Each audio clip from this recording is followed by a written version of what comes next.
Hello and नमस्कार, मेरा नाम समृद्धि मिश्रा है। मैं आप सभी का स्वागत करती हूँ हमारे प्लेटफॉर्म लीगल से Roma the aromatic world of law में। जैसा कि हम लोग डिस्कस कर रहे हैं यूजीसी नेट पेपर 2 को लॉ के सब्जेक्ट के हिसाब से हम पढ़ाई कर रहे हैं। अगर आपने सिलेबस देखा होगा, ना देखा हो तो देख लीजिएगा एक बार, सिलेबस अवेलेबल है वेबसाइट्स पे। तो जब आप यूजीसी नेट का पेपर का सिलेबस देखते हैं तो हमारे पास दो पेपर होते हैं, एक तो पेपर 1 होता है और दूसरा पेपर 2 होता है। मैंने पिछली क्लास में भी बताया था।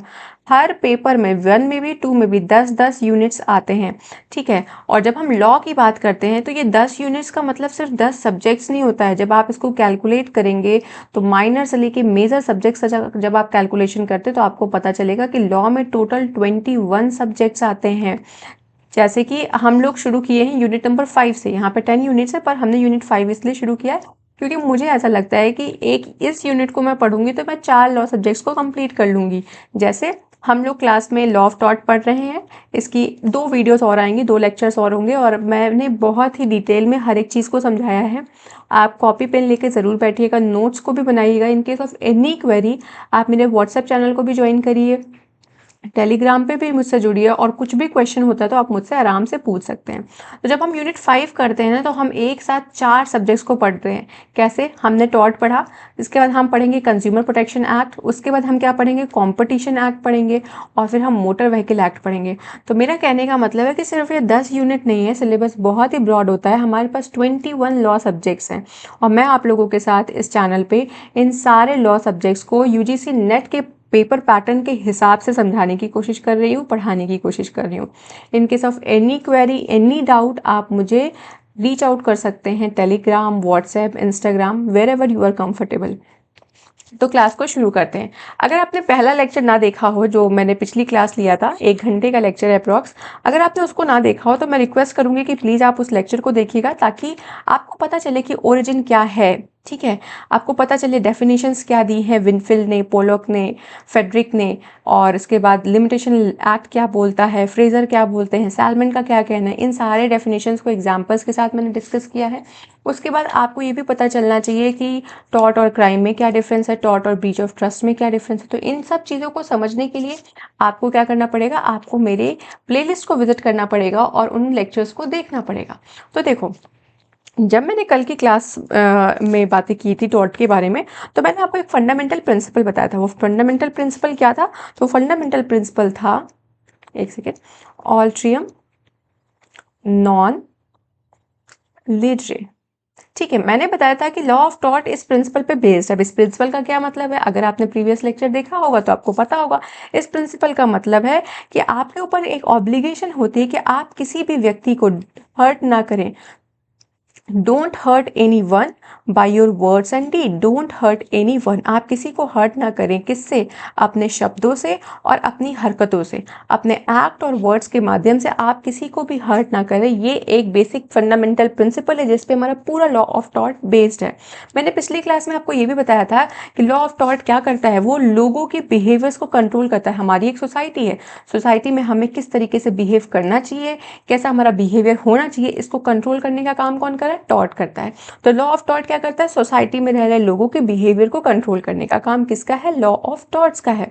तो देखो भाई, क्या होता है कि मान लीजिए मिस्टर ए है और मिस्टर बी है, ये दो लोग हैं, ठीक है। इनके बीच में कोई कहासुनी होती है, बहुत लंबी लड़ाइयाँ हैं और ए ने क्या किया, ए ने कुछ डिफेमेटरी स्टेटमेंट दे दिया, किसके अगेंस्ट? मिस्टर बी के अगेंस्ट। तो मिस्टर बी क्या कर सकते हैं? मिस्टर बी यहाँ पे कौन होंगे? मिस्टर बी एक इंजर्ड पार्टी हो जाते हैं यहाँ पे।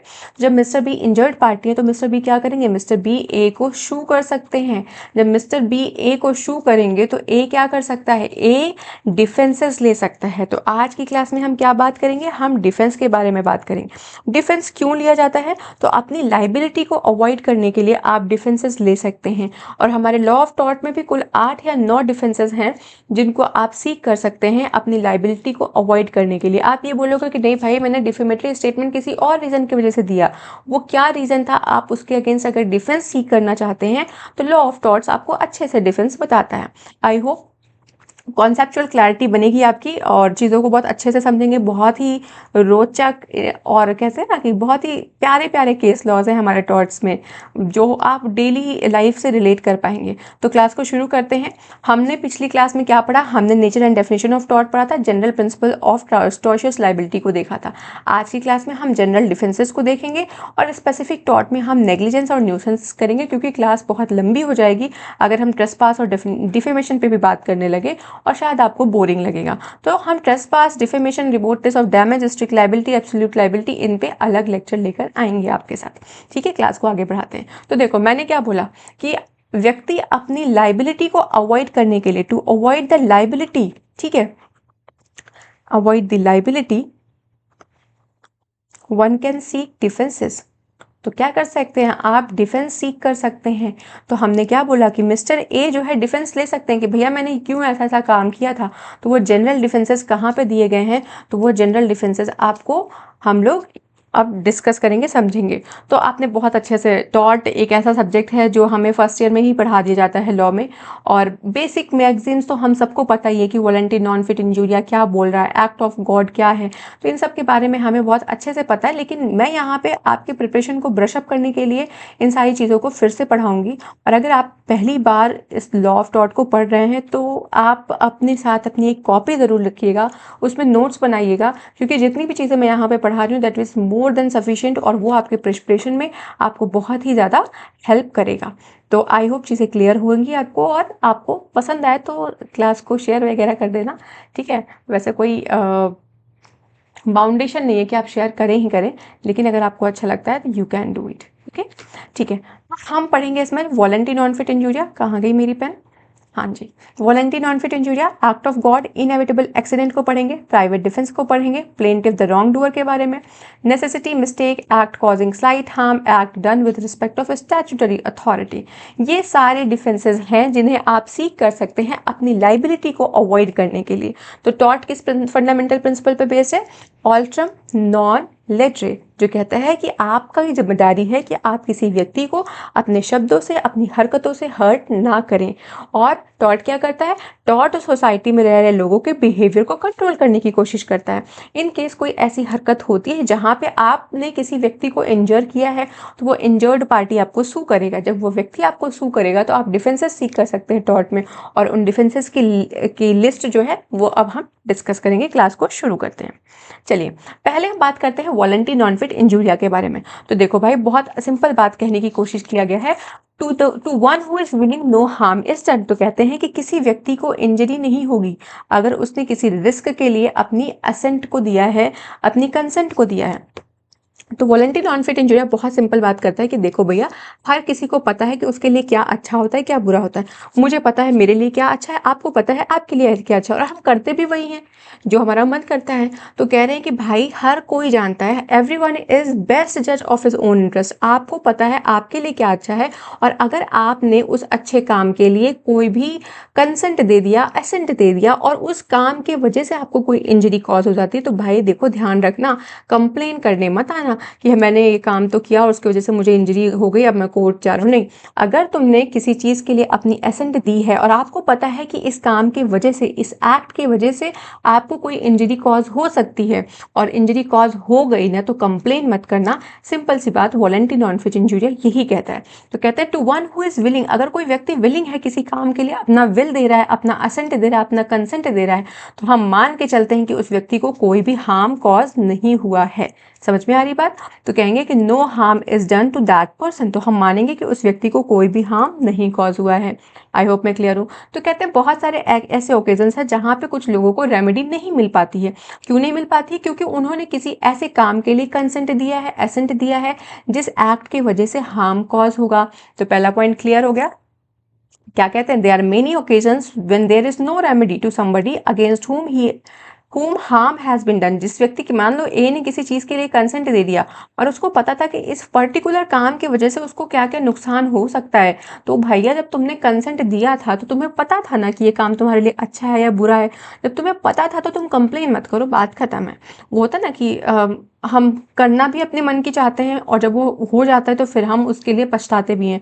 तो ऐसा काम करने की आपको ज़रूरत नहीं है। अगर आपने एसेंट दे दिया, कंसेंट दे दिया, तो चुप मार के बैठो। उसका जो भी रिजल्ट होगा, जो भी कॉन्सिक्वेंसेज होगा, उसे बियर करना, कंप्लेन मत करना। तो कहते हैं जो ये मैक्सिम है ना, इसको हम use to express the impact of such assent. तो कहते हैं कि उस एसेंट क्या, उस कंसेंट का क्या इम्पैक्ट होगा, इसको एक्सप्रेस करने के लिए इस मैक्सिम को यूज़ किया जाता है। फिर बोलते हैं सबसे बड़ी बात कि ये मैक्सिम किस प्रिंसिपल पे बेस्ड है, तो कहते हैं कि हर व्यक्ति अपना सबसे अच्छा जज होता है। एवरीवन इज बेस्ट जज ऑफ हिज ओन इंटरेस्ट। हर किसी को पता है कि उसके लिए क्या बेस्ट है, और अगर उसने वॉलंटरली एग्री किया है किसी काम के लिए और उस काम से उसको हार्म सफ़र होता है, तो वो कंप्लेन करने के लिए अलाउड नहीं है। समझ में आ रही बात?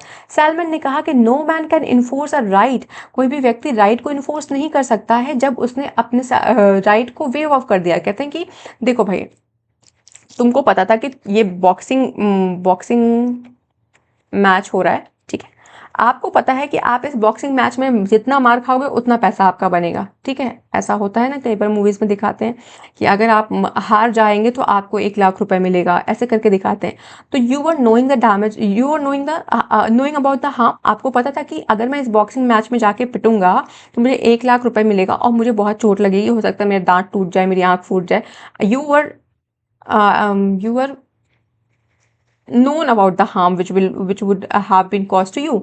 तो कहते हैं आपको पता था कि क्या गलतियां हैं, मतलब क्या हार्म हो सकता है, लेकिन फिर भी आप बॉक्सिंग मैच में जाते हैं। तो आपने अपने सारे राइट को वहां पे अबेंडन कर रखा है। मतलब आप मार खाएंगे पर आप मारेंगे नहीं। क्यों नहीं मारेंगे? क्योंकि आपको वो मैच में हारना है, और हारने के बाद आपको क्या मिलेगा? आपको पैसे मिलेंगे।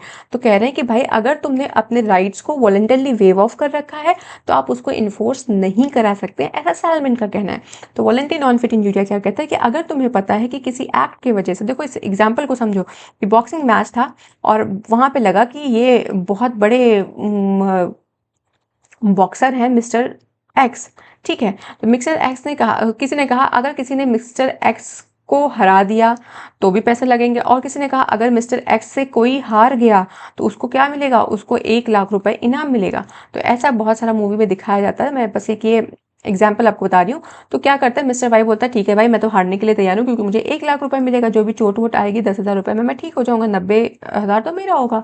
तो वो इस इंटेंशन से जाते हैं। तो उनको हार्म के बारे में पता था। तो to one who is willing no harm is done. आपने कंसेंट दिया है, आपको पता था कि इस एक्ट का क्या कंसिक्वेंसेस होगा, तो हम मान के चलेंगे कि आपको कोई हार्म नहीं हुआ। अब जाके मिस्टर एक्स ने वाई को बहुत धोया और मिस्टर वाई को बहुत चोट आई, बहुत चोट आई। तो क्या मिस्टर वाई क्या करेगा? मिस्टर वाई जाएगा कोर्ट में रेमेडी सीख करने? नहीं जाएगा। क्यों नहीं जाएगा? क्योंकि उसने पहले ही कंसेंट दे दिया था कि ठीक है मुझे मारो पीटो जो करना है करो, मैं बिल्कुल भी चूं सचा नहीं करने वाला हूँ। तो ये बात थी वॉलंटरी नॉन फिट इंजूरिया की। आई होप मैं क्लियर हूँ। अब इसमें एक और डॉक्ट्रिन है, एजम्पशन ऑफ रिस्क। आपको पता है, आपने एज्यूम कर लिया है कि इस सिचुएशन के अंदर आपको कितना रिस्क होने वाला है, तो आप डैमेजेस रिकवर नहीं करेंगे। वही बात जो मैंने कहा, ये वाई को बहुत पीटा एक्स ने, ठीक है, और वाई हार जाता है, और हारने के बाद वो कहता है कि भाई एक्स ने बहुत पीटा, बहुत गुस्सा आ रहा है, अब मैं ना इसके अगेंस्ट एक सूट फाइल करूंगा। तो लॉ कहता है कि भाई जब तुम्हें रिस्क के बारे में पता था, यू एजम्प्टेड अबाउट दैट रिस्क, आपको पता था कि इस सिचुएशन में इतना रिस्क है, तो आपको हम बार करते हैं, इंडिविजुअल इज बार्ड। किस लिए? From recovering damages for an injury sustained when he or she voluntarily expose him or herself to the known danger।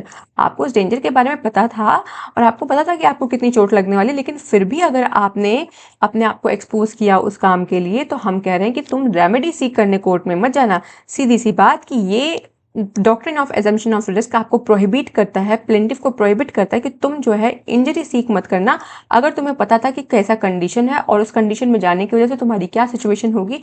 If you are knowing everything, तो तुम इंजरी के लिए हमारे पास रेमेडी सीख करने मत आना। देखो अगर शब्दों का हेर फेर हो जाता है ना थोड़ा बहुत, कि मैं उस एन मौके पे वर्ड नहीं यूज़ कर पा रही हूँ क्योंकि माइंड से स्लिप हो जाता है यार, तो उस चीज़ को प्लीज़ माइंड मत करना।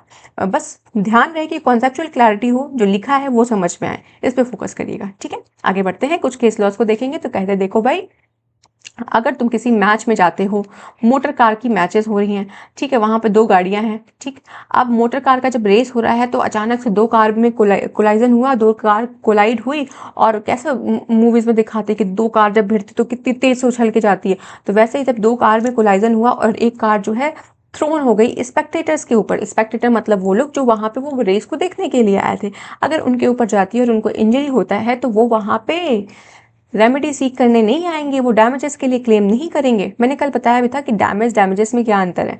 डैमेज मतलब आपको जो लॉस हुआ, डैमेजेस उस लॉस के लिए आप कंपनसेशन सीख करते हैं। तो कह रहे हैं कि भाई अगर तुम वहाँ पे बैठे थे तो इम्प्लाइड था कि तुमको पता था कि अगर ऐसी कोई इंजरी होती है तो you were impliedly to taking the risk of the injury. आपको पता था कि अगर एक्सीडेंट हुआ, मुझे चोट लगेगी, तो मेरा रिस्क है, आई विल बियर दैट।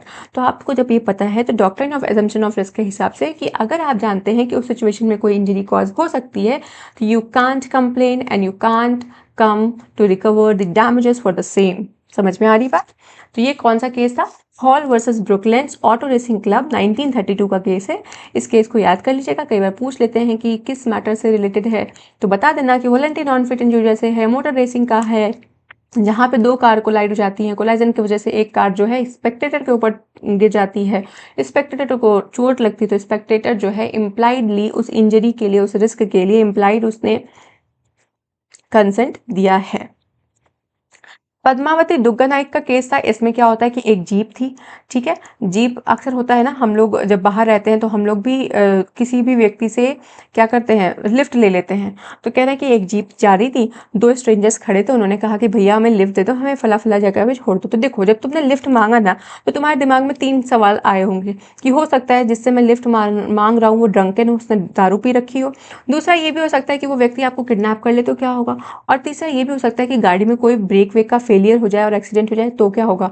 तो ऐसे केसेस में अगर आप किसी से लिफ्ट ले रहे हैं और उस लिफ्ट की वजह से कोई एक्सीडेंट कॉज हो जाता है, मान लो जीप के का ब्रेक ही फेल हो गया या कोई नट बोल्ट ढीला था, टायर ही निकल गया, कुछ भी अगर ऐसा होता है तो ड्राइवर और मास्टर को आप लाइबल नहीं करेंगे। क्यों नहीं करेंगे? क्योंकि आप वॉलंटरली गए थे ना कि आओ भैया भैया मुझे लिफ्ट दे दो, तुमने खुद मांगा था। उसने तो जीप के ड्राइवर ने तो बोला नहीं कि आओ भैया तुम मुझसे लिफ्ट ले लो। अगर वो बोलता तब तो केस अलग होता है। लेकिन ऐसे केसेस में जहाँ पे आप वॉलंटरली जीप में जा रहे हैं, आप वॉलंटरली उनसे लिफ्ट ले रहे हैं, तो जो भी उसके कॉन्सिक्वेंसेज होंगे उनके लिए आप जो है कोर्ट नहीं जाएंगे।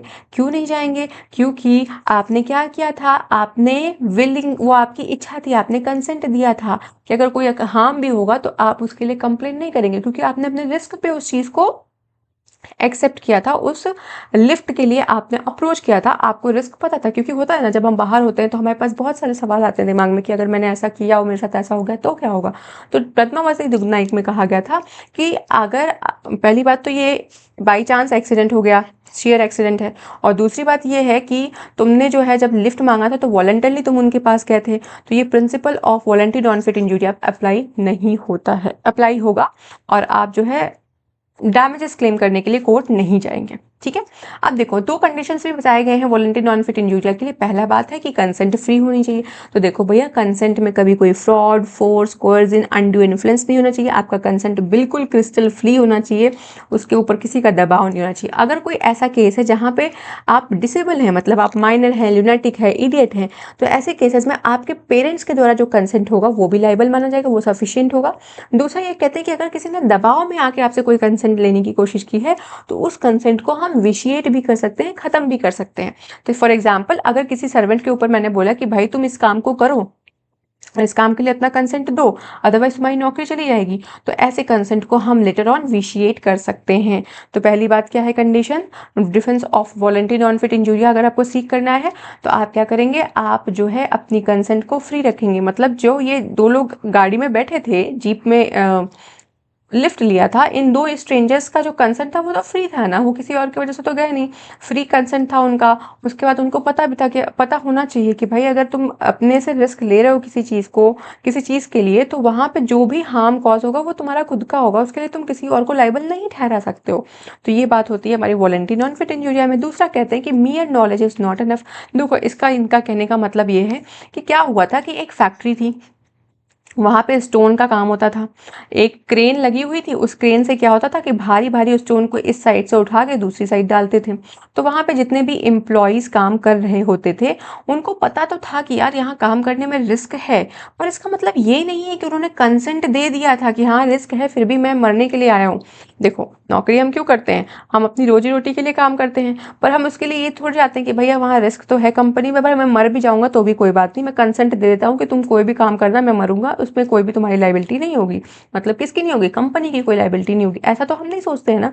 तो कहते हैं कि देखो सिर्फ आपको नॉलेज है, आप अवेयर है कि इस फैक्ट्री में काम करने की वजह से आपको हार्म कॉज हो सकता है, तो ये सफिशिएंट नहीं है। तो कहते हैं कि defendant has to prove that the plaintiff was aware of the harm. आपको डिफेंडेंट को प्रूव करना पड़ेगा कि प्लेंटिफ को हार्म के बारे में पता था। यहाँ आप मान लेते हैं एम्प्लॉयर, ठीक है, एम्प्लॉयर को ये प्रूव करना पड़ेगा कि जो एम्प्लॉय उनके यहाँ काम कर रहा था उनको हार्म के बारे में पता था, और knowing the same he agreed to suffer it, और उसने मतलब एम्प्लॉय ने बोला हो कि हाँ मैं तुम्हारे यहाँ नौकरी करके ना इस हार्म को सफ़र करने वाला हूँ, करना चाहता हूँ, तो वो सफिशिएंट होगा, तब वो डिफेंस क्लेम कर सकता है। लेकिन सिर्फ नॉलेज होना इज नॉट इनफ। तो इस केस में क्या हुआ था, इस केस में लार्ज चंक ऑफ रॉक्स को एक साइड से दूसरे साइड कैरी ऑन किया जाता था, मूव करते थे, और अचानक से क्या हुआ, किसी नेग्लिजेंट एक्ट की वजह से एक बाहरी सा स्टोन जो है वो गिरता है और किसी एम्प्लॉय के ऊपर गिरता है और उसको चोट लग जाती है, इंजरी हो जाती है उसको। तो कहते हैं कि भैया ऐसे केस में मियर नॉलेज, कोर्ट ने होल्ड किया कि mere knowledge of the risk and there was no consent. तो कहते हैं सिर्फ उसके पास नॉलेज था कि यहाँ काम करने में रिस्क है, उसने अपना कंसेंट नहीं दिया था कि तुम मेरे पर पत्थर गिराना और मुझे मार देना, ऐसा कोई कंसेंट उसने नहीं दिया है। तो कहते हैं maxim voluntary non fit injuria made was not made applicable. तो कहते हैं आप वॉलंटरी नॉन फिट इंजूरिया के अंदर डिफेंस नहीं ले सकते हैं। डिफेंस लेने आप यही चाहेंगे ना कि भैया इसको रिस्क के बारे में पता था फिर भी ये काम कर रहा था, तो मेरी तो कोई लाइबिलिटी नहीं बनती है। तो एम्प्लॉयर ऐसा डिफेंस नहीं सीख कर सकता है। क्यों नहीं सीख कर सकता, क्योंकि जो भी एम्प्लॉयज वहाँ पे काम कर रहे थे उनको हार्म के बारे में पता था, पर वो उस हार्म के लिए कंसेंट नहीं देकर बैठे हुए थे। कहते हैं कि भाई नेग्लिजेंट, आपने नेग्लिजेंट हैं, आपने कोई नेग्लिजेंटली कोई काम कर दिया, तो इसका मतलब ये थोड़ी है कि आप वॉलंटरी नॉन फिट इंजूरिया के अंदर जाके क्लेम करने लगेंगे। आई होप मैं क्लियर हूँ, समझ में आ रही है चीज़ें। तो कहते हैं कि if the only first above element, कहते हैं अगर नॉलेज है आपको किसी हार्म का, तो आपके लिए कोई डिफेंस अवेलेबल नहीं है। कहते हैं मियर नॉलेज है साइंटिफिक नॉन फिट इंजूरिया, तो सिर्फ नॉलेज होना डिफेंस नहीं है। Merely because the plaintiff knew that there is harm that doesn't mean that he consented for it. तो कहते हैं प्लेंटिफ को पता है कि यहाँ पे हार्म है, तो इसका मतलब ये नहीं कि उसने कंसेंट दे दिया कि ठीक है हाँ मैं तो मेरे ऊपर पत्थर गिरा के मुझे मार डालो, ऐसा कोई कंसेंट उसने नहीं दिया है। आई होप ये कॉन्सेप्ट क्लियर है। आगे बढ़ते हैं, कुछ लिमिटेशंस की बात करते हैं जो वॉलंटरी नॉन फिट इंजूरिया पे लगा है। पहला है रेस्क्यू केसेस, दूसरा है ब्रीच ऑफ स्टैट्यूटरी ड्यूटी, और तीसरा आता है आपका नेग्लिजेंस। तो कहते हैं कि देखो भाई, किसी व्यक्ति को बचाने के लिए अगर आप उसको रेस्क्यू करने के लिए जाते हैं, आपको पता है कि रेस्क्यू करने में कुछ ना कुछ समस्याएं हो सकती हैं, तो कहते हैं कि वहाँ पे वॉलंटरी नॉन फिट इंजूरिया में डिफेंस लेने मत आना।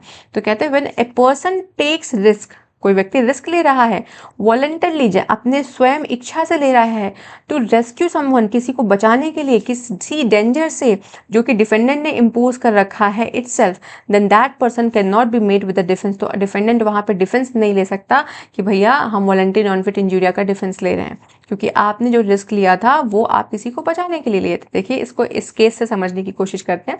बोलते हैं कि दो घोड़े थे, उनको छोड़ दिया था वैन में अनअटेंडेंट, मतलब उनकी निगरानी कोई नहीं कर रहा था। अब घोड़े होते ना बिदक जाते हैं, भड़क गया वो घोड़ा, तो हॉर्स बर sick and started running on the street. तो हॉर्स जो है मतलब भड़कने के बाद स्ट्रीट्स पे रन करना शुरू हुआ, दौड़ना शुरू हुआ। तो प्लेंटिफ जो था, प्लेंटिफ एक कौन था, कांस्टेबल था, पुलिस कांस्टेबल। उसने देखा कि भाई ये जो हॉर्स दौड़ रहा है ना, इसकी वजह से किसी एक महिला है और चिल्ड्रंस को दिक्कत हो सकती है, कुछ डेंजर कॉज हो सकता है। तो उसने क्या किया, उसने सोचा कि चलो मैं इस घोड़े को रोकने की कोशिश करता हूँ। जब वो घोड़े को रोकने जाता है तो उस दौरान उसको चोट लग जाती है, किसको, कांस्टेबल को चोट लग जाती है। तो कोर्ट ने हेल्ड किया कि डिफेंडेंट को not be allowed to take the defence of voluntary non fit injuria. तो कहते हैं डिफेंडेंट मतलब जिसका वो घोड़ा था, वो वॉलंटरी नॉन फिट इंजूरिया का डिफेंस नहीं लेगा। वो ये नहीं कहेगा कि इनको तो पता था कि हम हो सकता है फिर भी इन्होंने रिस्क लिया। तो डिफेंडेंट यहाँ पे अलाउड नहीं है किसी भी डिफेंस के लिए वॉलंटरी नॉन फिट इंजूरिया में, जस्ट बिकॉज कि उस व्यक्ति ने रिस्क लिया किसी और को सेव करने के लिए। ठीक है, तो इस डॉक्ट्राइन के माध्यम से इस केस के माध्यम से कोर्ट कहना चाहता है कि doctrine of assumption of risk is not applicable when the plaintiff face the risk because of the misconduct और नेग्लिजेंस। तुम्हारी गलती थी, तुमने घोड़ों को अकेले छोड़ दिया, उनकी वजह से हम देख रहे हैं कि किसी व्यक्ति को समस्या होगी, तो मैं उसको बचाने जा रही हूँ। तो तुम वहाँ पे ये नहीं कहोगे, मतलब जब कांस्टेबल को चोट लगी तो वो बोलेगा ना कि मुझे इंजरी हुई है, मुझे कुछ डैमेजेस दीजिए।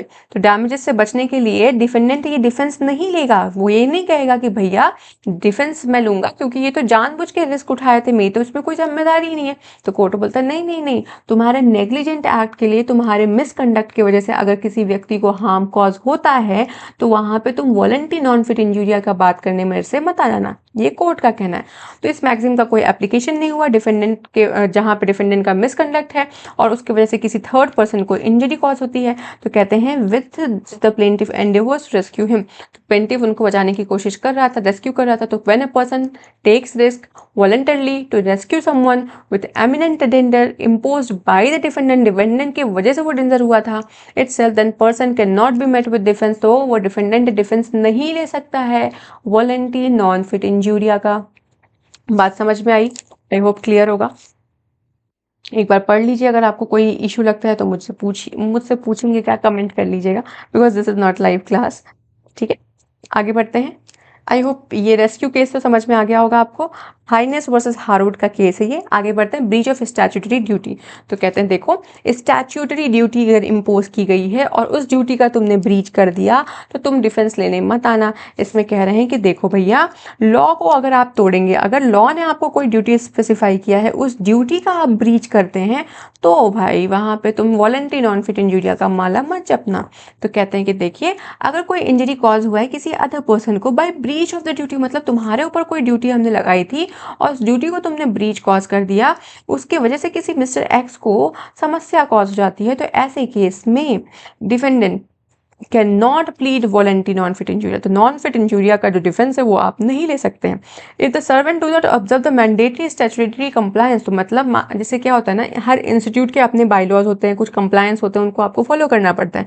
अगर आपने स्टैट्यूटरी कंप्लायंस के साथ को ऑब्जर्व नहीं किया, उसके साथ कंप्लाई नहीं किया, तो आप किसी व्यक्ति को लाइबल नहीं कर सकते। इस केस में क्या हुआ था, देखो प्लेंटिफ और उसका भाई जो है ना, वो किसी डिफेंडेंट के किसी क्वेरी में काम करते थे और काम करते करते क्या हुआ, उन्होंने एक एक्सप्लोसिव डिटोनेटर को टेस्ट किया और जब उन्होंने इसको टेस्ट किया तो वहां पे मतलब मना भी किया गया था, वायलेशन ऑफ सेफ्टी प्रिकॉशंस, मतलब बोला गया था कि आप इस एरिया में मत जाइएगा, और फिर भी वो वहां जाते हैं और कुछ टेस्ट वेस्ट करने लगते हैं। तो ऐसे केस में क्या होता है, ऐसे केस में प्लेंटिफ को चोट लग जाती है। कैसे हो गया देख लीजिए, ये मिस्टर एक्स और वाई, ये दोनों भाई हैं, ठीक है, इनको बोला गया था कि आप इन एरियाज में मत जाइएगा।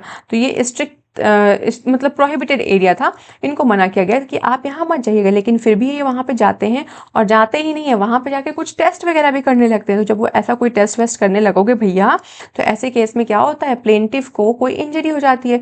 तो जो उसका भाई होता है ना, वो कहता है कि भाई देखिए, हम कोर्स ऑफ एम्प्लॉयमेंट के समय मेरे भाई से कोई गलती हो गई और उसके लिए मास्टर को लाइबल किया जाएगा। मतलब तुम दोनों गए थे, तुम लोगों ने स्टैट्यूटरी अथॉरिटी के द्वारा जो भी कंप्लायंस किया गया था उसको फॉलो नहीं किया, उसको ब्रेक किया, उसको ब्रीच किया, और उसके बाद आप उस एरिया में गए जहाँ पे प्रोहिबिट किया गया है, और वो भी आप सिंस कोर्स ऑफ एम्प्लॉयमेंट में गए और वहाँ पे कोई इंजरी कॉज होती है प्लेंटिफ के मिसकंडक्ट या नेग्लिजेंट बिहेवियर की वजह से, तो भाई के नेग्लिजेंट बिहेवियर की वजह से, तो आप ये कह रहे हैं कि भैया मैं मेरे भाई के साथ था और मेरा भाई आपके यहाँ सर्वेंट है तो मास्टर को लाइबल करो। नहीं नहीं नहीं, अगर तुम स्टैट्यूटरी कंप्लायंस को ऑब्जर्व नहीं करते हो, उसको फॉलो नहीं करते हो, आप जो भी safety precautions statute lay down कर रहा है उसका पालन नहीं करते हैं, तो आप लाइबल नहीं कर सकते हैं। डिफेंडेंट वाज नॉट लाइबल, तो आप डिफेंडेंट को लाइबल नहीं कर सकते हैं। क्यों? क्योंकि आपने स्टैट्यूटरी कंप्लायंसेस को फॉलो नहीं किया था। आई होप मैं समझा पा रही हूँ। देखो, हर इंस्टीट्यूट के कुछ बाईलॉज होते हैं और कुछ उनके रूल्स होते हैं, कुछ स्टैट्यूटरी कंप्लायंस होते हैं जो स्टैट्यूट उनके ऊपर इम्पोज कर रहा है। तो मान लो कोई फैक्ट्री है और उसमें आपके स्टैट्यूट ने बोला कि भाई इन इन एरियाज में प्रोहिबिशन है, आप इधर नहीं जा सकते हैं। आप अपने भाई के साथ जाती हैं वहाँ पे और वहाँ पे जाके आप कुछ टेस्ट वेस्ट करने लगते हैं। टेस्ट करने की वजह से क्या होता है कि आपको इंजरी कॉज हो जाती है। तो आप कहते हैं कि मेरा भाई आपकी कंपनी में सर्वेंट है और आप भाई के जो एक्ट की वजह से विकेरियस लाइबिलिटी पढ़ेंगे अभी हम लोग, तो भाई के एक्ट की वजह से मास्टर को लाइबल ठहराने की कोशिश कर रहे हैं। तो कहते हैं नहीं, जब तुमने स्टैट्यूटरी कंप्लायंस को फॉलो नहीं किया, जब जो रूल्स बताए गए हैं उसको नहीं फॉलो किया, जो रूल्स तुम्हारे ऊपर एक ड्यूटी इम्पोज कर रहे हैं, तुम उस ड्यूटी को ब्रीच कर रहे हो, तो भैया तुम आ नहीं सकते हो वॉलंटरी नॉन फिट इंजूरिया में डिफेंस सीख करने के लिए। समझ में आ रही बात? आगे बढ़ते हैं, नेग्लिजेंस पढ़ते हैं। ये लास्ट डिफेंस लिमिटेशन है। तीन लिमिटेशंस हैं। पहला हमने पढ़ा रेस्क्यू केसेस, दूसरा होता है ब्रीच ऑफ ड्यूटी और स्टैट्यूटरी ड्यूटी, और आते हैं नेग्लिजेंस। तो कहते हैं देखो plaintiff concern to take some risk, plaintiff ने रिस्क लेने के लिए बोला कि हाँ मैं तो रिस्क ले रहा हूँ, तो पर इसका मतलब ये नहीं है कि तुम कोई डिफेंडेंट जो है कोई नेग्लिजेंट एक्ट करे। मतलब ऐसे समझिए कि किसी व्यक्ति को मिस्टर एक्स को जाना था ऑपरेशन कराने के लिए, ठीक है, तो वो डॉक्टर के पास जाते हैं, बोलते हैं कि ऑपरेशन करना है। तो भाई जब ऑपरेशन हो रहा है तो ऑलरेडी रिस्क है ना कि बचेगा इंसान कि नहीं बचेगा इंसान, रिस्क तो है ही ना। लेकिन इसका मतलब ये नहीं है कि डिफेंडेंट नेग्लिजेंट बिहेवियर करने लगे। तो इसमें बोला गया कि when the plaintiff consent to take some risk, plaintiff ने consent दिया कि वो रिस्क लेगा, then there is presumption that the defendant will not be negligent, तो ये presumption होगा कि defendant negligent ना हो। हमें presume करके चलेंगे कि defendant कोई negligent act नहीं करेगा। therefore if patient dies after operation owing to negligence of the doctor, doctor के negligence की वजह से कोई patient अगर मर जाता है तो doctor voluntary non fit injuria में आके ये नहीं कहेगा कि भैया इनको तो पता था कि इस रिस्क के वजह से, इस ऑपरेशन की वजह से हार्म कॉज होगा, फिर भी उन्होंने ये रिस्क लिया। तो डॉक्टर बिल्कुल भी वॉलंटरी नॉन फिट इंजूरिया में रिस्क लेने के लिए लाइबल नहीं होगा। देखो इससे ज़्यादा सिंपल और अच्छे तरीके से मैं इस कॉन्सेप्ट को नहीं समझा सकती। जितना भी मैटर रिक्वायर्ड है एक आंसर को फ्रेम करने के लिए या कोई भी क्वेश्चंस को फ्रेम करने के एमसीक्यू को लगाने के लिए, वो सारे मैटर मैंने आपको इस टॉपिक के रिगार्डिंग दे दिया है। ऐसे सारे ही सब्जेक्ट्स को मैं पढ़ाती हूँ। अगर अभी तक आपने मेरे प्लेलिस्ट को विजिट नहीं किया तो कर लेना। मैं देखो प्रमोशन वगैरह नहीं करूँगी, पसंद आए तो सब्सक्राइब करो, नहीं आए तो कोई बात नहीं, मुझे मेरा काम करना है, ठीक है। एक्ट ऑफ गॉड पढ़ लेते हैं। एक्ट ऑफ गॉड को विस मेजर भी कहते हैं। तो देखो कहते हैं कि extraordinary occurrence of circumstances which could not have been avoided, मतलब कोई ऐसा सर्कमस्टांस जो आप अवॉइड ही नहीं कर सकते, जिसको आप मतलब रोक ही नहीं सकते हो, ऐसे कॉज को हम एक्ट ऑफ गॉड कहते हैं। तो कहते हैं देखो भैया ये नेचुरल कॉज की वजह से होता है और उसमें ह्यूमन का कोई इंटरवेंशन नहीं होता है। जैसे अर्थक्वेक आ गया, ठीक है, तो क्या मैंने अर्थक्वेक लाया? नहीं, ये तो नेचुरल होता है ना, नेचर की वजह से आया अर्थक्वेक। तो एक ऐसा एक्स्ट्राऑर्डिनरी सर्कमस्टेंसेस है जिसको हम अवॉइड नहीं कर सकते हैं, जिसको हम रोक नहीं सकते हैं। तो कहते हैं भैया ऐसे सर्कमस्टेंसेस में क्या होगा, ऐसे सर्कमस्टेंसेस में बताया जा रहा है कि ऐसे अकरेंस को हम एक्ट ऑफ गॉड बोलते हैं। तो एक्ट ऑफ गॉड क्या होता है? तो कह रहे हैं कि देखो harm could not be avoided by any movement of prudence, मतलब आप कितनी भी कोशिश कर लें, कितना भी देखभाल करने की कोशिश करें, कितने भी अटेंटिव क्यों ना हो जाए, आप कुछ ऐसे हार्म्स होते हैं जो नेचुरल कॉजेस की वजह से आते हैं और उसमें ह्यूमंस का इंटरवेंशन नहीं होता है, ऐसे हार्म को आप अवॉइड नहीं कर सकते हैं। Occurrence need not you be unique, तो कह रहे हैं अकरेंस को यूनिक नहीं होना चाहिए, या ऐसा भी ना हो कि वो पहली बार हो रहा है, नहीं।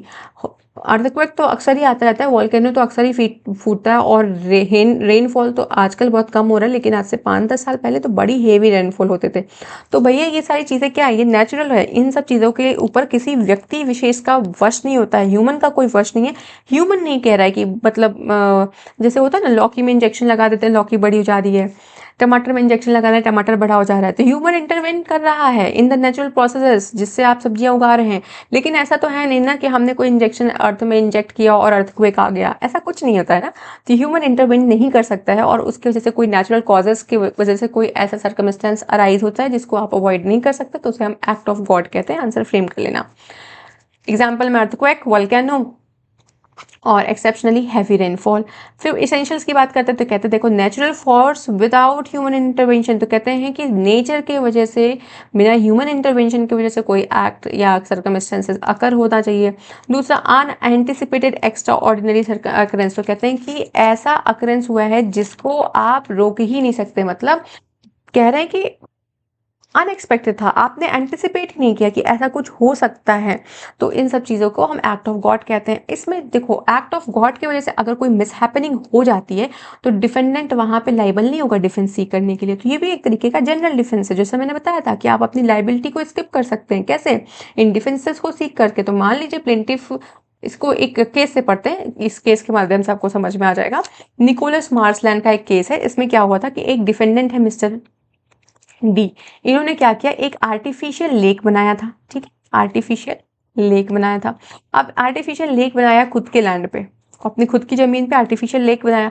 अब भाई बहुत तेज बारिश होने लगी, जब बहुत तेज बारिश होने लगी तो उसकी वजह से क्या हुआ, मतलब अनएक्सपेक्टेड ओवरफ्लोड बारिश हुआ और उसकी वजह से क्या हुआ, जो प्लेंटिफ पी साहब थे इन्होंने एक ब्रिज बना रखा था और वो ब्रिज जो है उस बारिश में पानी के बहाव से क्या हो जाती है, वो ब्रिज जो है बह जाती है। तो प्लेंटिफ जाते हैं कोर्ट में कहते हैं कि इनके लेक के वजह से ना मेरी ब्रिज बह गई। तो कोर्ट कहता है भाई रुको, बारिश हुई थी हमें भी पता है, और rainfall had been normal then his defence would not have been successful. अगर नॉर्मल रेनफॉल रही होती तब तो हम मानते हैं कि तुम्हारा मतलब तुम यहाँ पे डिफेंस सीख कर सकते हो, लेकिन रेनफॉल एक्स्ट्रा ऑर्डिनरी थी तो आप एक्ट ऑफ गॉड का प्ली ले सकते हैं। वहाँ पे डिफेंडेंट बोल सकते हैं सर मैं क्या करूँ, बारिश ही इतनी ज़्यादा थी, एक्ट ऑफ गॉड था ये तो नेचुरल था, ये तो एक्स्ट्रा ऑर्डिनरी था, इसमें तो मेरा कोई बस ही नहीं चलता, तो मैं क्या करता है उसमें।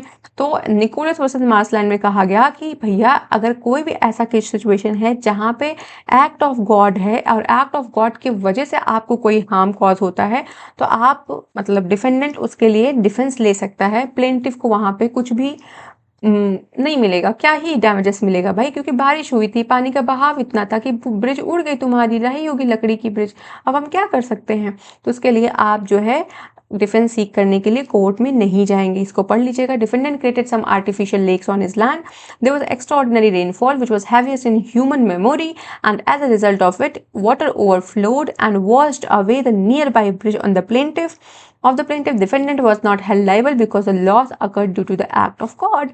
Act of God की वजह से हुआ था। एक और केस है रामालिंगन नदर वर्सेस नारायण रेड्डी। कोर्ट ने बोला कि देखो भैया accident may happen by human intervention, accident human intervention से भी होते हैं और नेचुरल फोर्सेस की वजह से भी होते हैं। तो ऐसे केसेस में उन्होंने कहा कि जो चीज़ें ह्यूमन इंटरवेंशन के बिना होती हैं उन्हें हम एक्ट ऑफ गॉड कहते हैं। तो एक्ट ऑफ गॉड का मतलब does not have any human intervention, मतलब कोई भी ऐसी चीज़ जहाँ पे ह्यूमन का इंटरवेंशन बिल्कुल भी जीरो है। तो समझ में आई होगी ये बात। अब आते हैं इनएविटेबल एक्सीडेंट के ऊपर। ठीक है, देखो मेरा मकसद रहता है कि मैं ज़्यादा से ज़्यादा चीज़ें पढ़ा दूँ ताकि आपको कोई दिक्कत ना हो। तो क्लास अगर बोरिंग वैसे तो नहीं लगेगी क्योंकि बड़े इंटरेस्टिंग इसमें केस लॉस होते हैं, लेकिन इन केस बोरिंग लगे तो थोड़ा पॉज करके फिर से पढ़ने बैठ जाना। ठीक है, तो कहते हैं देखो इनएविटेबल एक्सीडेंट क्या होता है, तो कहते हैं कि वो एक्सीडेंट, ठीक है, ऐसा कोई accident no matter what the situation is, आप उसको क्या नहीं कर सकते। एक सेकेंड का समय दीजिएगा।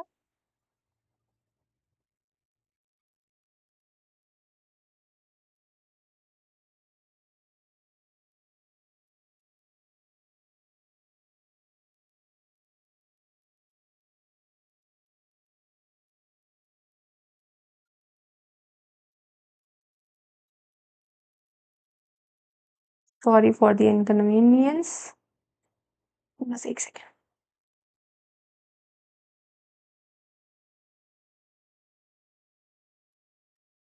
ठीक है, इनएविटेबल एक्सीडेंट की बात हम कर रहे हैं, तो कहते हैं unexpected injury which can not be foreseen और avoided in spite of reasonable care.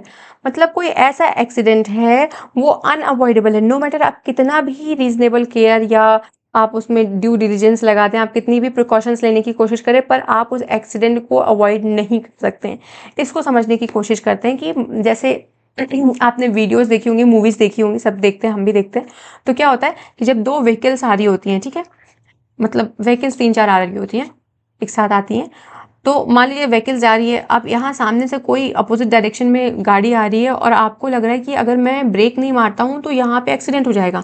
तो ये जो बस होता है, इसका बस ड्राइवर क्या करता है, यहाँ पे एक साइकिल वाला आता है, उस साइकिल वाले को बचाने के चक्कर में ब्रेक लगाता है। अब जब ये अचानक से ब्रेक लगाएगा तो जितनी भी गाड़ियाँ पीछे से आ रही होंगी वो सब क्या होंगी, कोलाइड हो सकती है। और एक वीडियो भी बहुत वायरल हुई थी, कोई मीम था जिसमें कार वाला ब्रेक लगाता है और पीछे से बाइक पे अंकल होते हैं, वो अंकल कूद के कार के सामने आ जाते हैं। तो जब अचानक से ब्रेक लगेगा तो कोलाइजन हो सकता है। तो आपने क्या किया, आपने कोशिश किया था एक्सीडेंट को रोकने का, लेकिन फिर भी रीजनेबल केयर लगाया, सब कुछ लगाया, लेकिन फिर भी इंजरी हो गई, फिर भी एक्सीडेंट हो गया। तो ऐसे चीज़ों को हम इनएविटेबल एक्सीडेंट कहते हैं। नो मैटर कितना भी प्रिकॉशन आप ले लें, लेकिन फिर भी इंजरी अगर हो जाती है तो उसे हम इनएविटेबल एक्सीडेंट कहते हैं। इस केस को पढ़िएगा, Shridhar Tiwari versus UP state road transport corporation. तो कहते हैं एक यूपीएसआरटीसी की बस थी, उसने कोलाइजन विद साइकिलिस्ट, मतलब साइकिल वाला ना भिड़े, उस कोलाइजन कोलाइजन को अवॉइड करने के लिए उसने क्या किया, उसने ब्रेक लगाया। ओइंग टू वेट रोड, गीली रोड थी, the bus skidded and collided with the bus coming from behind, तो जो पीछे से गाड़ी आ रही थी उसके साथ उस बस का कोलाइजन हो जाता है। Both the buses were driven eight moderate, और उनकी स्पीड बहुत मॉडरेट थी, मतलब वो लोग नहीं चाहते थे कि कोई एक्सीडेंट कॉज हो, बहुत अच्छे स्मूथ ड्राइवर्स थे, वो बहुत अच्छे से ड्राइव कर रहे थे, लेकिन फिर भी क्या हुआ, कोलाइजन होता है और कोलाइजन की वजह से एक्सीडेंट कॉज हो जाता है। तो कहते हैं कि नो मैटर कितना भी प्रॉपर केयर आप ले, कितना भी रीजनेबल कॉशंस आप अप्लाई करने की कोशिश करें, अगर एक्सीडेंट हैपन होता है तो उसे हम इनएविटेबल एक्सीडेंट कहते हैं। कोर्ट ने बोला कि भाई ये इनएविटेबल एक्सीडेंट में फॉल करेगा। आई होप मैं समझा पा रही हूँ आपको। एक और ऐसे केस था, निट्रोग्लिसरीन केस। इस केस का नाम है पैरेट वर्सेस वेल्स, इसको लिख लीजिएगा, parrot versus Wells Fargo and company. ठीक है, यहाँ पर लिख नहीं पाई मैं। 1872 का केस है, इसको ये फेमस है निट्रोग्लिसरीन केस के नाम से। ऐसा क्या हुआ कि एक वुडन केस था, डिफेंडेंट ने रिसीव किया उस वुडन केस को फॉर फर्दर ट्रांसमिशन, मतलब उनके पास कहीं से आ रहा था और उनको ये कहीं और ट्रांसपोर्ट करना था। उन्हें पता नहीं था कि इस वुडन केस में रखा क्या है, उन्हें बिल्कुल भी आइडिया नहीं था इसके बारे में। और क्या हुआ कि अचानक से उन्होंने देखा कि यहाँ पे ना कुछ लीकेज हो रहा है उस वुडन केस में से, मतलब उस वुडन बॉक्स में से कुछ लीकेज हो रहा है। तो डिफेंडेंट ने कहा भाई लीक हो रहा है तो लाओ इसको देखते हैं क्या लीक हो रहा है। जब वो एग्जामिन करते हैं उस लीकेज को, तब तक क्या हुआ, जो निट्रोग्लिसरीन था उस कंटेनर के अंदर वो एक्सप्लोड कर जाता है और वहाँ पे भारी नुकसान होता है। तो जो वेल फार्गो कंपनी थी ना, जिनके वहाँ से वो सामान आया था यहाँ पे, उन्होंने शू कर दिया। उन्होंने कहा कि भैया हम आपको शू करते हैं, क्यों, क्योंकि आपके जैसे हमें बहुत भारी नुकसान होता है। डिफेंडेंट कोर्ट ने बोला कि देखो भाई ये अचानक से एक एक्सीडेंट कॉज हुआ था, ये शेयर केस ऑफ एक्सीडेंट था, यहाँ पे डिफेंडेंट्स लाइबल नहीं होंगे क्योंकि उन्हें पता ही नहीं था उसमें क्या है।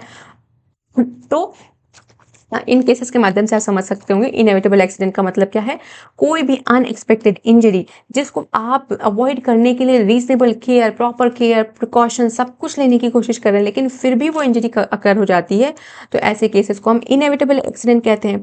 अकॉर्डिंग टू पोलॉक क्या बोलते हैं कि inevitable accident does not mean absolutely inevitable, it means the accident was is not avoided by such precaution, मतलब जो रीजनेबल मैन प्रिकॉशन लेता, उस प्रिकॉशन को लेने के बाद भी वो एक्सीडेंट आप अवॉइड नहीं कर सकते हैं, तो ऐसे को हम क्या बोलते हैं, इनएविटेबल एक्सीडेंट बोलते हैं। समझ में आ रही बात, आगे बढ़ते हैं। स्टैट्यूटरी अथॉरिटी, अभी हमने इस पे पढ़ा भी, ब्रीच ऑफ स्टैट्यूटरी ड्यूटी पढ़ा हमने, वॉलंटरी नॉन फिट इंडिविजुअल में एक लिमिटेशन है। और ये स्टैट्यूटरी अथॉरिटी के बारे में कह रहे हैं, कहते हैं देखो भाई कोई एक्ट अगर अथॉरिटी के माध्यम से किया जा रहा है, अथॉरिटी ऑफ लॉ के माध्यम से कर रहे हैं, तो it is a complete defence, उस पर आप डिफेंस ले सकते हैं। तो कहते हैं इंजर्ड पार्टी का कोई राइट नहीं, रेमेडी नहीं होगा एक्सेप्ट क्लेमिंग कंपनसेशन। अगर मतलब देखो भाई कह रहे हैं कि अगर अथॉरिटी ऑफ लॉ कोई काम करता है तो उसके लिए आपके पास कंप्लीट डिफेंस है, लेकिन आप पार्टी जो है ना वो कंपनसेशन के अलावा कुछ और क्लेम नहीं कर सकती अगर उस एक्ट में प्रोवाइडेड है, मतलब कोई फला फला एक्ट है उसने कहा कि ये काम होगा और उसके लिए आप कंप्लीट डिफेंस ले सकते हैं, लेकिन आपको कंपनसेशन ही मिलेगा रेमेडी के तौर पे, आप और कुछ नहीं लिख सकते। तो कहते हैं ये बेस किस प्रिंसिपल पे है, तो कहते हैं कि देखो स्टैट्यूट्स राइट को क्रिएट भी कर सकते हैं, वो एबॉलिश भी कर सकते हैं, वो उसको मॉडिफाई भी कर सकते हैं जब वो चाहें।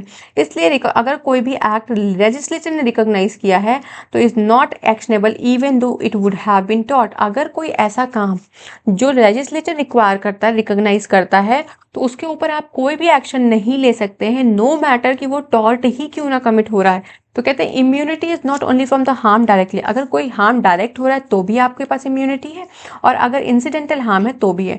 तो कहते हैं स्टैट्यूटरी अथॉरिटीज स्टैट्यूटरी इंडेमनिटी, कहने का मतलब कि जितने भी लीगल राइट्स आपको टॉर्ट प्रोवाइड करता है किसी भी इंजरी के लिए, वो सारे लीगल राइट्स कौन ले लेगा, स्टैट्यूट ले लेगा अगर उसने कोई ऐसा लॉ बनाया है उस केस में। तो इसमें क्या होता है, कहते हैं देखो एक रेलगाड़ी की इंजन थी जहाँ से स्पार्क्स हो रहे थे, बहुत सारे चिंगारियाँ फेंक रही थी, और उसकी वजह से देखो 1860 का केस है तो आपको पता होगा कि किस तरीके के इंजन्स होते थे, रेल इंजन्स, तो वहाँ से ना बहुत सारे स्पार्क्स थे और उसकी वजह से जो बगल का लैंड था ना, एडजॉइनिंग लैंड था, उसमें बहुत भारी आग लग जाती है।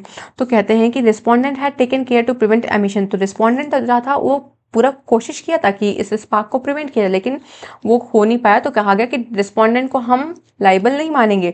Court held that when the legislature has sanction the use of particular thing, अगर लेजिस्लेचर ने कोई चीज़ का यूज सैंक्शन कर रखा है तो it is use for a purpose which is authorise, जिस पर्पस के लिए यूज़ करने को ऑथोराइज किया उसी पर्पस के लिए अगर वो चीज़ें यूज हो रही हैं, then the sanction of the legislature carries with it this consequences that if damage result from the use of such thing then the party using it is not responsible। तो कहते हैं कि मान लो कोयले से चल रही है गाड़ी या कुछ भी है, तो उसके लिए रिकॉग्निशन कौन दे रहा है? स्टैच्यूट दे रहा है। तो अगर स्टैच्यूट ने अगर कोई भी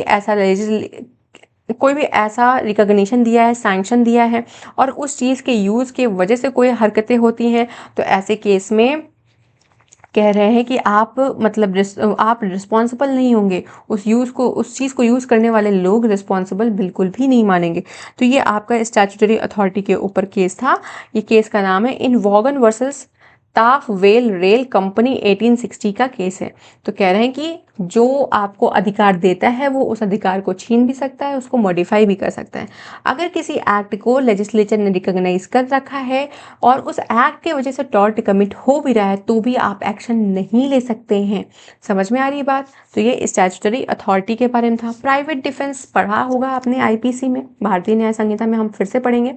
तो भैया प्राइवेट डिफेंस में बोलते हैं कि खुद की प्रॉपर्टी को और खुद को प्रोटेक्ट करने के लिए आप डिफेंस यूज कर सकते हैं।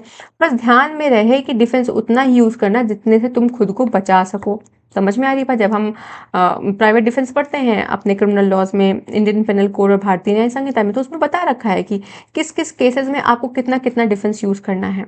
ऐसा ना हो कि कोई व्यक्ति ट्रेसपास कर रहा है और आप उसका गला ही रेत दें, ऐसा नहीं होना चाहिए। तो कहते हैं if the person uses reasonable force to ward off danger to person और property then he will not be liable for the loss caused due to it. तो कहते हैं कि अगर आपने उतना ही डेंजर यूज किया जितना कि जरूरी था तो आपको लाइबल नहीं ठहराया जाएगा किसी भी लॉस के लिए जो हुआ। However, use of force must be restricted। जो भी फोर्स आप यूज कर रहे हो वो रेस्ट्रिक्टेड और जस्टिफाइड होना चाहिए for the protection only and such force must be reasonably absolutely necessary to ward off the danger. मतलब खतरे को टालने के लिए जितना जरूरी है उतना ही फोर्स यूज करना। ऐसा ना हो कि बंदूक लेके बंदूक मतलब गोली बोली चला दें, ऐसा वाला काम मत करिएगा। इसमें हुआ भी था, एक केस था बर्ड वर्सेस होलब्रुक, जिसमें कहते हैं कि डिफेंडेंट पुट स्प्रिंग गन्स। तो उनकी एक लैंड थी, उसमें इन्होंने स्प्रिंग गन लगा दिया था कि अगर कोई भी व्यक्ति यहाँ पे घुसने की कोशिश करता है, ट्रेसपास करता है, तो स्प्रिंग गन से उसको चोट लग जाएगी। और उन्होंने ऐसा कोई भी टेम्पलेट या बोर्ड नहीं लगाया था कि इसमें अगर आपने ट्रेसपास करने की कोशिश की तो आपको स्प्रिंग गन से चोट लगेगी, इंजरी होगा, ऐसा कुछ भी उन्होंने नहीं किया। तो क्या हुआ, डिफेंडेंट ने स्प्रिंग गन्स को पुट किया था अपनी गार्डन में बिना किसी नोटिस के। ट्रेसपासर को चोट लग जाती है, तो ट्रेसपासर को जब चोट लग जाती है तो वो कोर्ट जाता है, तो वो कहता है कि हमको कंपनसेशन चाहिए। तो बोलते हैं कि हाँ भाई, वो ट्रेसपासर कंपनसेशन के लिए लाइबल होगा क्योंकि फोर्स जो आपने यूज किया था वो ग्रेटर था देन द ओकेजन डिमांडेड। मतलब जितना ओकेजन डिमांड कर रहा है, अब ट्रेसपासर घुस रहा है, आप क्या करते हैं, पत्थर उठा के उसको मारना शुरू कर देते हैं। भाई सर फोड़ दोगे। तो देखो ट्रेसपास उसने किया है, उसके लिए तुम जाके अलग से एक्शन ले सकते हो, लेकिन ट्रेसपासर के पास भी राइट है कि आपने उसको इंजरी किया है, क्यों, आपने ऐसा फोर्स यूज किया है जो कि उस ओकेजन के हिसाब से ज्यादा थी। तो वो जाके आपसे भी बोलेगा कि भैया डैमेजेस दो, हमारे हमें कंपनसेशन चाहिए, तुम्हारी इस हरकत की वजह से हमें चोट लगी है। तो ये वाला केस है बर्ड वर्सेस होलब्रुक वर्सेस 1823 का होलब्रुक। ठीक है। एमसी नील वर्सेस हील कहते हैं court held that law recognises the right to repel the force but force should not be abuse. मतलब हमने तुम्हें डिफेंस का राइट दिया है कि तुम खुद के बचाव के लिए इस डिफेंस को यूज कर सकते हो, पर इसका मतलब ये नहीं है भाई कि आप उस फोर्स का गलत तरीके से यूज करें, आप उसको अब्यूज करें, ऐसा काम मत करिएगा। Force employed must not be out of proportion. कहते हैं उस केस के फैक्ट और सर्कमस्टेंसेस में जितना फोर्स रिक्वायर्ड है उसके आगे अपनी लिमिट क्रॉस मत करना। मतलब प्राइवेट डिफेंस का राइट दिया, इसका मतलब ये थोड़ी कि बंदूक उठा के सबको मारने लगोगे, ऐसा काम नहीं करना है। तो आई होप मैं क्लियर हूँ और आपको चीज़ें समझ में भी आ रही हैं, ये भी मैं आशा करती हूँ। अब आता है हमारे पास प्लेंटिफ द रॉन्ग डूअर। तो कहते हैं ये बहुत ही वीक डिफेंस है। कहते हैं अगर प्लेंटिफ फॉल्ट पे है तो इसका मतलब ये नहीं है कि वो लॉसेस को रिकवर नहीं कर सकता। इसका मतलब ये नहीं कि that person is disentitled to recover the loss which he has suffered by the act of the defendant. Defendant के वजह से जो भी प्लेंटिफ को नुकसान हुआ है उसके लिए प्लेंटिफ क्या करेगा, प्लेंटिफ डैमेजेस रिकवर करेगा, नो मैटर कि प्लेंटिफ खुद फॉल्ट पे हो। तो कहते हैं plaintiff is the wrongdoer, but still he is not entitled to recover the losses which he has suffered due to the act of the defendant. Defendant की वजह से जो भी उसको लॉस हुआ है उसके लिए वो कंपनसेशन क्लेम करेगा। आई होप मैं क्लियर हूँ। Plaintiff has to answer for all his wrongful act, जो भी रॉन्गफुल गलतियाँ उसने किया है उसके लिए प्लेंटिफ जवाब दे ही देगा, लेकिन इसका मतलब ये नहीं है कि हम उसको डैमेजेस क्लेम करने से रोक दें। ऐसे केस था बर्ड वर्सेस होलब्रुक वाला, जो अभी हमने पीछे पढ़ा कि ट्रेसपासर था, आपने क्या किया, उसके ऊपर स्टोन्स फेंकना शुरू कर दिया या आपने स्प्रिंग गन्स लगा दिया, तो भैया ट्रेसपासर था, वो गलती कर रहा था, मतलब मिस्टर टी इज अ ट्रेसपासर। तो मिस्टर टी क्या है, ये मान लेते हैं हम, ये प्लेंटिफ है और प्लेंटिफ इज एट फॉल्ट। मैं मान रही हूँ कि प्लेंटिफ फॉल्ट पे है, लेकिन प्लेंटिफ फॉल्ट पे है तो इसका मतलब ये नहीं है कि आप उसको डैमेजेस क्लेम करने से रोक देंगे, नहीं, बिल्कुल नहीं कर सकते हैं। आप ट्रेसपासर के अगेंस्ट जो भी एक्शन लेना है उसके लिए आप अलग सूट वूट लेके जाओ, लेकिन ट्रेसपासर भी आपके अगेंस्ट ले सकता है। ट्रेसपासर प्लेंटिफ बनेगा और वो प्लेंटिफ रॉन्ग डूअर है, but he is liable for the damages. समझ में आ रही बात? According to sir Frederick Pollock, इनकी डेफिनेशन भी मैंने बहुत अच्छे से समझाई थी, पढ़ लीजिएगा। The only case in which a defendant can successfully plead his defence, कोई जो ऐसा केस है जहाँ पर डिफेंडेंट सक्सेसफुली अपने डिफेंस को प्लीड कर सकता है, वो ये है कि प्लेंटिफ कोई अनलॉफुल एक्ट कर रहा है और उस अनलॉफुल एक्ट के लिए जो उसके साथ हार्म कॉज हुआ है दैट इज डायरेक्टली कनेक्टेड। मतलब कोई आपको मारने की कोशिश कर रहा है, ठीक है, बंदूक लेके आपके सर पे तान के बैठा हुआ है इस तरीके से, और आपको दिखता है कि आपके डाइनिंग टेबल के आसपास चाकू है, आपने चाकू उठाया उसको मार दिया, ठीक है। जब आपने ऐसा काम किया तो आपका जो एक्ट था वो अनलॉफुल था, मतलब जो बंदूक लेके बैठा था उस व्यक्ति का एक्ट तो अनलॉफुल था। उस अनलॉफुल एक्ट को प्रिवेंट करने के लिए आपने जो उस व्यक्ति को हार्म कॉज किया दैट इज डायरेक्टली कनेक्टेड, तो वहां पे आपका जो डिफेंडेंट है वो डिफेंस क्लेम कर सकता है। समझ में आ रही बात? Connection between the plaintiff's wrongful act and the harm suffered by him has to be seen. If the act of the plaintiff is the major cause of the harm suffered by him, then he has no cause of action. ठीक है, अब आते हैं necessity. जो हमने क्या क्या पढ़ लिया, हमने पढ़ लिया voluntary non fit injuria, act of God को पढ़ा फिर हमने, ठीक है। उसके बाद हम लोगों ने पढ़ा इनएविटेबल एक्सीडेंट, स्टैट्यूटरी अथॉरिटी, उसके बाद private defence, plaintiff the wrong doer. अब हम लोग नेसेसिटी को पढ़ने जा रहे हैं। नेसेसिटी कहता है कि basis of necessity, defence of necessity is that act causing harm is done to prevent larger harm. मतलब कोई ऐसा एक्ट आपने किया है जो हार्म कॉज तो कर रहा है लेकिन लार्जर हार्म को प्रिवेंट करने की कोशिश किया है। जब हम लोग पढ़ते थे ना तो हमें हमारे टीचर ने इसको इस डायग्राम के हिसाब से समझाया था। वैसे ये एक केस लॉ भी है, ठीक है। तो क्या होता है कि मान लो झुग्गी झोपड़ियाँ हैं एक साथ बहुत सारी, या किसी का घर है एक साथ बहुत सारे घर हैं, 20-15 घर लाइन से बने हुए हैं और सब एक दूसरे से सटे हुए हैं, मतलब एक दूसरे से बहुत कम डिस्टेंसेस पे हैं। तो कहते हैं कि मान लेते हैं इस घर पे आग लग जाता है, ठीक है। अब इस घर पे आग लगा है तो वो झुग्गी झोपड़ी वाली जो घर होते जो पुराने ज़माने में बनते थे पुराल से, उनसे बने हुए, तो ये इस घर के ऊपर भी आग लगेगा और इसके ऊपर, फिर इसके ऊपर भी आग लगेगा, फिर हो सकता है कि इधर भी आग लगे और ऐसे करके जितनी भी लाइन से घर है उन सब पे आग लग सकता है। तो कहते हैं कि भाई प्लेंटिफ ने क्या किया, प्लेंटिफ ने क्या किया कि इस घर का जो आग है वो इस घर पे ना जाए, इसलिए पहले ही इस घर को गिरा दिया, ठीक है, ताकि अगर इस पे आग पकड़ी तो यहाँ पे भी वो पकड़ेगा और ऐसे करके पूरा मोहल्ला समाप्त हो जाएगा। तो कहते हैं कि आपने कोई ऐसा एक्ट किया जो कि हार्म तो कॉज करेगा, मतलब आपने किसी का घर गिराया तो वो ऑलरेडी एक हार्म कॉज हो गया है, लेकिन आपने एक लार्जर हार्म को प्रिवेंट किया है। मतलब अगर आप इस घर को नहीं गिराते या यहाँ पे आग को रोकने की कोशिश नहीं करते तो बाकी सारे घर जल जाते। तो ये क्या हुआ, आपने लार्जर हार्म को प्रिवेंट करने के लिए हार्म कॉज किया है, तो उससे हम बोलते हैं defence of necessity. Defence is confined to urgent cases of eminent danger, जो एमिनेंट डेंजर का केसेस है वहीं पे ये डिफेंस लगता है। For example, if the person pulls down a house in order to prevent the fire from spreading to adjacent house, then the act will be justified in the case of necessity, जो मैंने अभी आपको समझाया।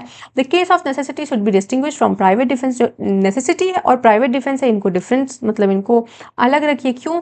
क्योंकि necessity में क्या हो रहा है कि इन्फ्लिक्टेड पर्सन को, मतलब इनोसेंट पर्सन को हार्म इन्फ्लिक्ट ना हो, आप ऐसी कोशिश कर रहे हैं।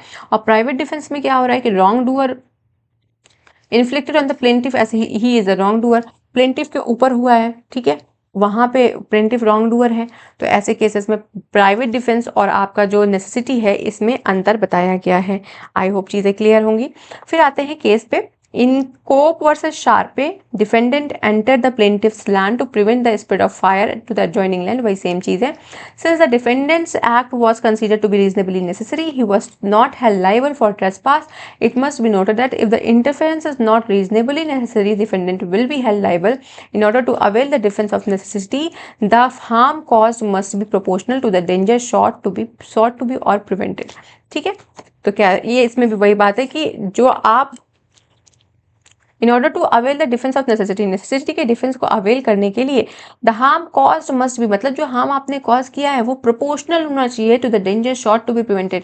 मतलब जो डेंजर को आप प्रिवेंट करने के लिए जो हार्म को आपने कॉज किया है वो प्रोपोर्शनल होना चाहिए. ऐसा ना हो कि भाई मतलब छोटे से हार्म को आपको प्रिवेंट करना था और आप बहुत बड़ा सा वहां पे कोई जाके हार्म कॉज कर देते हैं. वो बहुत प्रोपोर्शनल नेचर का होना चाहिए. मिस्टेक की बात करते हैं तो देखो भाई, पहली बात तो मिस्टेक जो है, अगर आप कोई मिस्टेक करते हैं तो मिस्टेक ऑफ फैक्ट को तो फिर भी एक बार कंसीडर किया जा सकता है, लेकिन mistake of law is never defence. Mistake of law, अगर आप लॉ से मिस्टेकन है तो आप डिफेंस नहीं ले सकते हैं. कहते हैं देखो मैलिस का जो केस है, कल भी हम लोगों ने पढ़ा था मैलिस के बारे में, मैलिशियस प्रोसिक्यूशन के बारे में भी पढ़ा था. तो कहते हैं देखो कोई भी केस जहां पे mental element is essential ingredient, तो mistake is a good defence. तो कहते हैं मिस्टेक कहाँ पे गुड डिफेंस है, तो उन केसेस में जहां पे mental element is essential ingredient in constituting the wrong. फिर बोलते हैं in consolidated company versus Curtis, the auctioneer was asked to auction certain goods by his customer. तो कस्टमर ने बोला कि भैया ये गुड्स हैं, इनको तुम ऑक्शन कर दो. उसने मिस्टर ए ने बोला कि मेरे गुड्स को ऑक्शन कर दो, लेकिन जो ऑक्शनर था उसने मिस्टर बी के गुड्स को ऑक्शन कर दिया. तो auctioneer was held for the liable for the tort of conversion. तो वो कन्वर्ट कर दिया था, इस वजह से उसके लिए वो लाइबल था, मिस्टेक के लिए लाइबल नहीं माना जाएगा. Mistake in tort law refers to situation where a person commits a wrongful act. तो कहते हैं जो लॉ ऑफ टॉर्ट में मिस्टेक है ना, उसमें कह रहे हैं कि mistake in tort of law ऐसे सिचुएशन की बात कर रहा है जहाँ पे person commits a wrongful act और वो बिलीव करता है under a mistaken belief either about the fact of the law.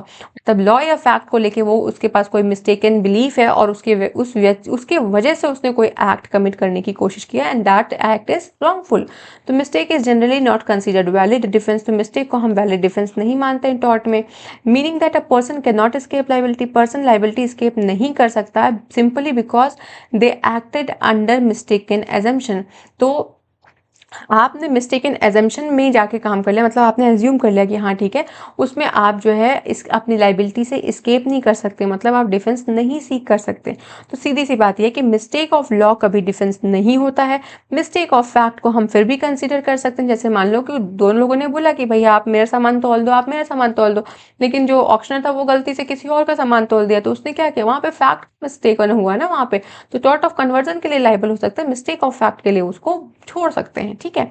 As a general rule mistake whether of fact और law is no defence in action और टॉट. तो mistake अगर आपने लॉ से रिलेटेड किया या फैक्ट से रिलेटेड किया है वो जनरली तो डिफेंस नहीं होता है, आप डिफेंस नहीं ले सकते. लेकिन फिर भी कई बार फैक्ट वाले जो मिस्टेक्स होते हैं उनको कंसीडर किया जाता है. आई होप मैं क्लियर हूँ. आगे बढ़ते हैं. एक्ट कॉजिंग स्लाइट हार्म, ये लास्ट है. इसमें कहते हैं कि देखो भैया the principle of diminished non-curatal lex. तो कहते हैं that the law does not concern itself with trifle. मतलब क्या हुआ कि छोटी छोटी चीज़ों के लिए, मतलब बहुत माइन्यूट सी चीज़ों के लिए लॉ कंसर्न नहीं करता है. कहते हैं कि ये प्रिंसिपल सजेस्ट करता है कि अगर हार्म बहुत छोटा है, बहुत नाम मात्र हार्म हुआ है, तो रीजनेबल पर्सन को कंप्लेन तो नहीं ही करना चाहिए और ना ही कोई एक्शन कोर्ट में लेना चाहिए. जैसे मान लीजिए कोई क्राउडेड प्लेस है, अब उस क्राउडेड प्लेस में बहुत सारे लोग हैं, उस क्राउडेड प्लेस में किसी ने किसी को हाथ मार दिया, तो आप क्या कोर्ट चले जाओगे किसने मुझे हाथ मारा? नहीं. तो कहते हैं भाई de minimis non curat lex. तो कहते हैं law does not concern itself with the trifles. तो छोटी छोटी चीजों के लिए आप जो है कोर्ट नहीं जा सकते. Unintentional minor inconvenience cause by someone's action. तो कहते हैं माइन्यूट इनकन्वीनियंस आपको हो गया है किसी की एक्शन की वजह से, तो भी आपको कोर्ट जाने की जरूरत नहीं है. Medical procedure where slight harm occurs because but it's done in good faith. Slight harm, मान लो आपका ऑपरेशन करने के लिए आपके पेट को चीरा फाड़ा गया, तो वहाँ पे आपको हार्म कॉज हुआ, पर वो हार्म गुड फेथ में हुआ था, तो आप कोर्ट फिर नहीं जाएंगे. तो de minimis non curat lex principle apply होता है बहुत सारे टॉर्ट लॉ में डिसमिस करने के लिए उन क्लेम्स को जहाँ पे बहुत ही नाम मात्र, बहुत ही माइनर हार्म कॉज हुआ है और लोग उसके लिए लीगल एक्शन सीख करने लगते हैं. सेक्शन 95 आईपीसी का जब हम लोग पढ़ते हैं तो वहाँ पे एक्ट कॉजिंग स्लाइट हार्म बताया गया है। बीएनएसएस के सेक्शन से मैं कंफर्म नहीं हूँ, यहाँ पे शायद सेक्शन नंबर 32 है, पर इसको एक बार चेक कर लीजिएगा। तो section number 95 of the IPC deals with the act causing harm. तो कहते हैं अगर हार्म बहुत छोटा सा है, नाम मात्र का है, तो कोई भी पर्सन ऑर्डिनरी सेंस का या टेम्पर का वो वुड कंप्लेन अबाउट इट, तो उसको हम कंसीडर नहीं करेंगे एज अ ऑफेंस। बीएनएस का सेक्शन एक बार चेक कर लीजिएगा, I am not confirm about that. ठीक है, तो ये था हमारे पास कुछ डिफेंसेस। आई होप चीज़ें यहाँ तक क्लियर होंगी। आपको पता होगा कि टॉर्ट किस फंडामेंटल प्रिंसिपल से बेस है, ऑल्ट्रियम नॉन लेजरे पे बेस्ड है। ठीक है, फिर टॉर्ट किस लिए है, पीपल के बिहेवियर को कंट्रोल करने के लिए, पीपल्स बिहेवियर इन सोसाइटी को कंट्रोल करने के लिए होता है। फिर कहते हैं कि व्यक्ति अपनी लाइबिलिटी से एस्केप करने के लिए वो डिफेंस सीख कर सकता है, डिफेंस सीख कर सकता है टू एस्केप द लाइबिलिटी। ठीक है, to escape from the liability. अब वो डिफेंस कैसे कितने सारे होते हैं, तो डिफेंस में हमने पढ़ लिया वॉलंटरी नॉन फिट इंजूरिया। ठीक है, हमने पढ़ा एक्ट ऑफ गॉड। ठीक है, हम लोगों ने क्या पढ़ा, प्लेंटिव द रॉन्ग डूअर। फिर हमने क्या पढ़ा, इनएविटेबल एक्सीडेंट को पढ़ा। उसके बाद हम लोगों ने क्या पढ़ा, नेसेसिटी को पढ़ा, मिस्टेक को पढ़ा। एक सेकेंड दीजिएगा, हाँ जी, नेसेसिटी को पढ़ा, हमने मिस्टेक पढ़ा, इसके बाद हमने स्टैट्यूटरी अथॉरिटी को पढ़ा। उसके बाद अभी हम लोगों ने लास्ट में क्या पढ़ा, एक्ट कॉजिंग स्लाइट हार्म। ठीक है, तो voluntary non fit injuria, act of God, plaintiff the wrong doer, inevitable accident, necessity, mistake, private defence, ये सारे आपके क्या हैं, डिफेंसेस हैं जिनको आप सीख कर सकते हैं अपनी लाइबिलिटी से खुद को बचाने के लिए। आई होप मैं क्लियर हूँ। अब देखो कुछ स्पेसिफिक टॉर्ट्स भी हैं। जब हम लोगों ने इनिशियल में इस क्लास को शुरू किया तो मैं बताना भूल गई कि डिफेंसेस दो तरीके के होते हैं, एक स्पेसिफिक डिफेंस होता है और एक आपका जनरल डिफेंस होता है। तो जो अभी हम लोगों ने पढ़ा वॉलंटरी नॉन फिट इंजूरिया वगैरह, ये सब जनरल डिफेंस में फॉल करते हैं। स्पेसिफिक डिफेंस किसके लिए होते हैं, ये कुछ स्पेसिफिक या पर्टिकुलर टॉर्ट्स के लिए होते हैं। तो आज हम लोग क्या आप पढ़ने जा रहे हैं, जो दूसरा टॉपिक है वो है स्पेसिफिक टॉर्ट। अगर आपके पास सिलेबस है तो आप देखिएगा, ये हमारा 4th टॉपिक होगा हमारी यूनिट नंबर 5 का। ठीक है, इसमें 4 चीज़ें दी गई हैं, नेग्लिजेंस, डिफेमेशन, ट्रेसपास, न्यूसेंस। लेकिन क्लास बहुत लंबी हो जाएगी और आप अपनी एनर्जी को लूज करेंगे और शायद मैं भी अपना एक्साइटमेंट खत्म कर पाऊँ, मतलब एक्साइटमेंट कम हो जाए पढ़ाने का। तो आज की क्लास में हम लोग नेग्लिजेंस को पढ़ेंगे और न्यूसेंस को पढ़ेंगे। नेक्स्ट क्लास में हम डिफेमेशन और ट्रेसपास को डील करेंगे। तो चीज़ों को शुरू करते हैं फिर से, और जनरल डिफेंसेस को मैंने सम अप कर दिया। आई होप वो चीज़ें क्लियर होंगी। देखो अब क्या कहते हैं, नेग्लिजेंस के बारे में बात करते हैं। कहते हैं कि देखो नेग्लिजेंस का क्या मतलब है, तो नेग्लिजेंस का कोई डेफिनेशन हमारे पास नहीं है। एक केस था Jacob Matthew versus state of Punjab का केस था। इसमें बोला गया कि नेग्लिजेंस का मतलब होता है कि आपके पास कोई काम करने को आपको दिया गया था, ये एक्ट आपको परफॉर्म करना है या ये ड्यूटी आपकी है, आप उस ड्यूटी को परफॉर्म करने से ओमिट कर देते हो। तो कहते हैं ओमिशन टू डू समथिंग, मतलब कोई काम करने से आपने मना कर दिया, या कोई भी ड्यूटी जो आपकी परफॉर्म करनी थी आपने उस ड्यूटी को ओमिट कर दिया। मतलब बोला कि मैं ये काम नहीं करूंगा, तो आपने क्या किया, पहली बात तो अपनी ड्यूटी को ब्रीच किया, और दूसरी बात आपने किसी काम को करने से मना कर दिया। तो वही रीजनेबल, और वो ऐसा काम था जो रीजनेबल मैन भी करता है। इसको ऐसे एग्जांपल से समझ लो कि मान लो एक रोड पे एक्सीडेंट हो जाता है, ठीक है, और उस एक्सीडेंट हो जाता है तो वहाँ पे 2 डॉक्टर्स थे। दोनों डॉक्टर्स का क्या जिम्मेदारी बनता था कि फर्स्ट एड दिलाने के लिए इस व्यक्ति को हॉस्पिटल लेके जाया जाए, लेकिन दोनों डॉक्टर्स ने वो काम नहीं किया। और बल्कि ये काम कौन करता, कोई भी रीजनेबल मैन अगर वहाँ पे होता तो सबसे पहले क्या करता, उन व्यक्ति को जिनका एक्सीडेंट हुआ है उन्हें हॉस्पिटल लेके जाता। ये बस एक समझाने के लिए लिया है मैंने एग्जाम्पल। तो वो यहाँ पे बोलता है कि नेग्लिजेंस का मतलब क्या है कि कोई भी ड्यूटी आपके ऊपर इम्पोज की गई है, आपने मना कर दिया कि मैं उस काम को नहीं करूँगा और अपनी ड्यूटी को ब्रीच कर दिया, और वो काम कुछ ऐसा था जो एक रीजनेबल मैन भी कर लेता। तो ऐसे केसेस में आपने क्या किया, आपने नेग्लिजेंस कॉज किया है।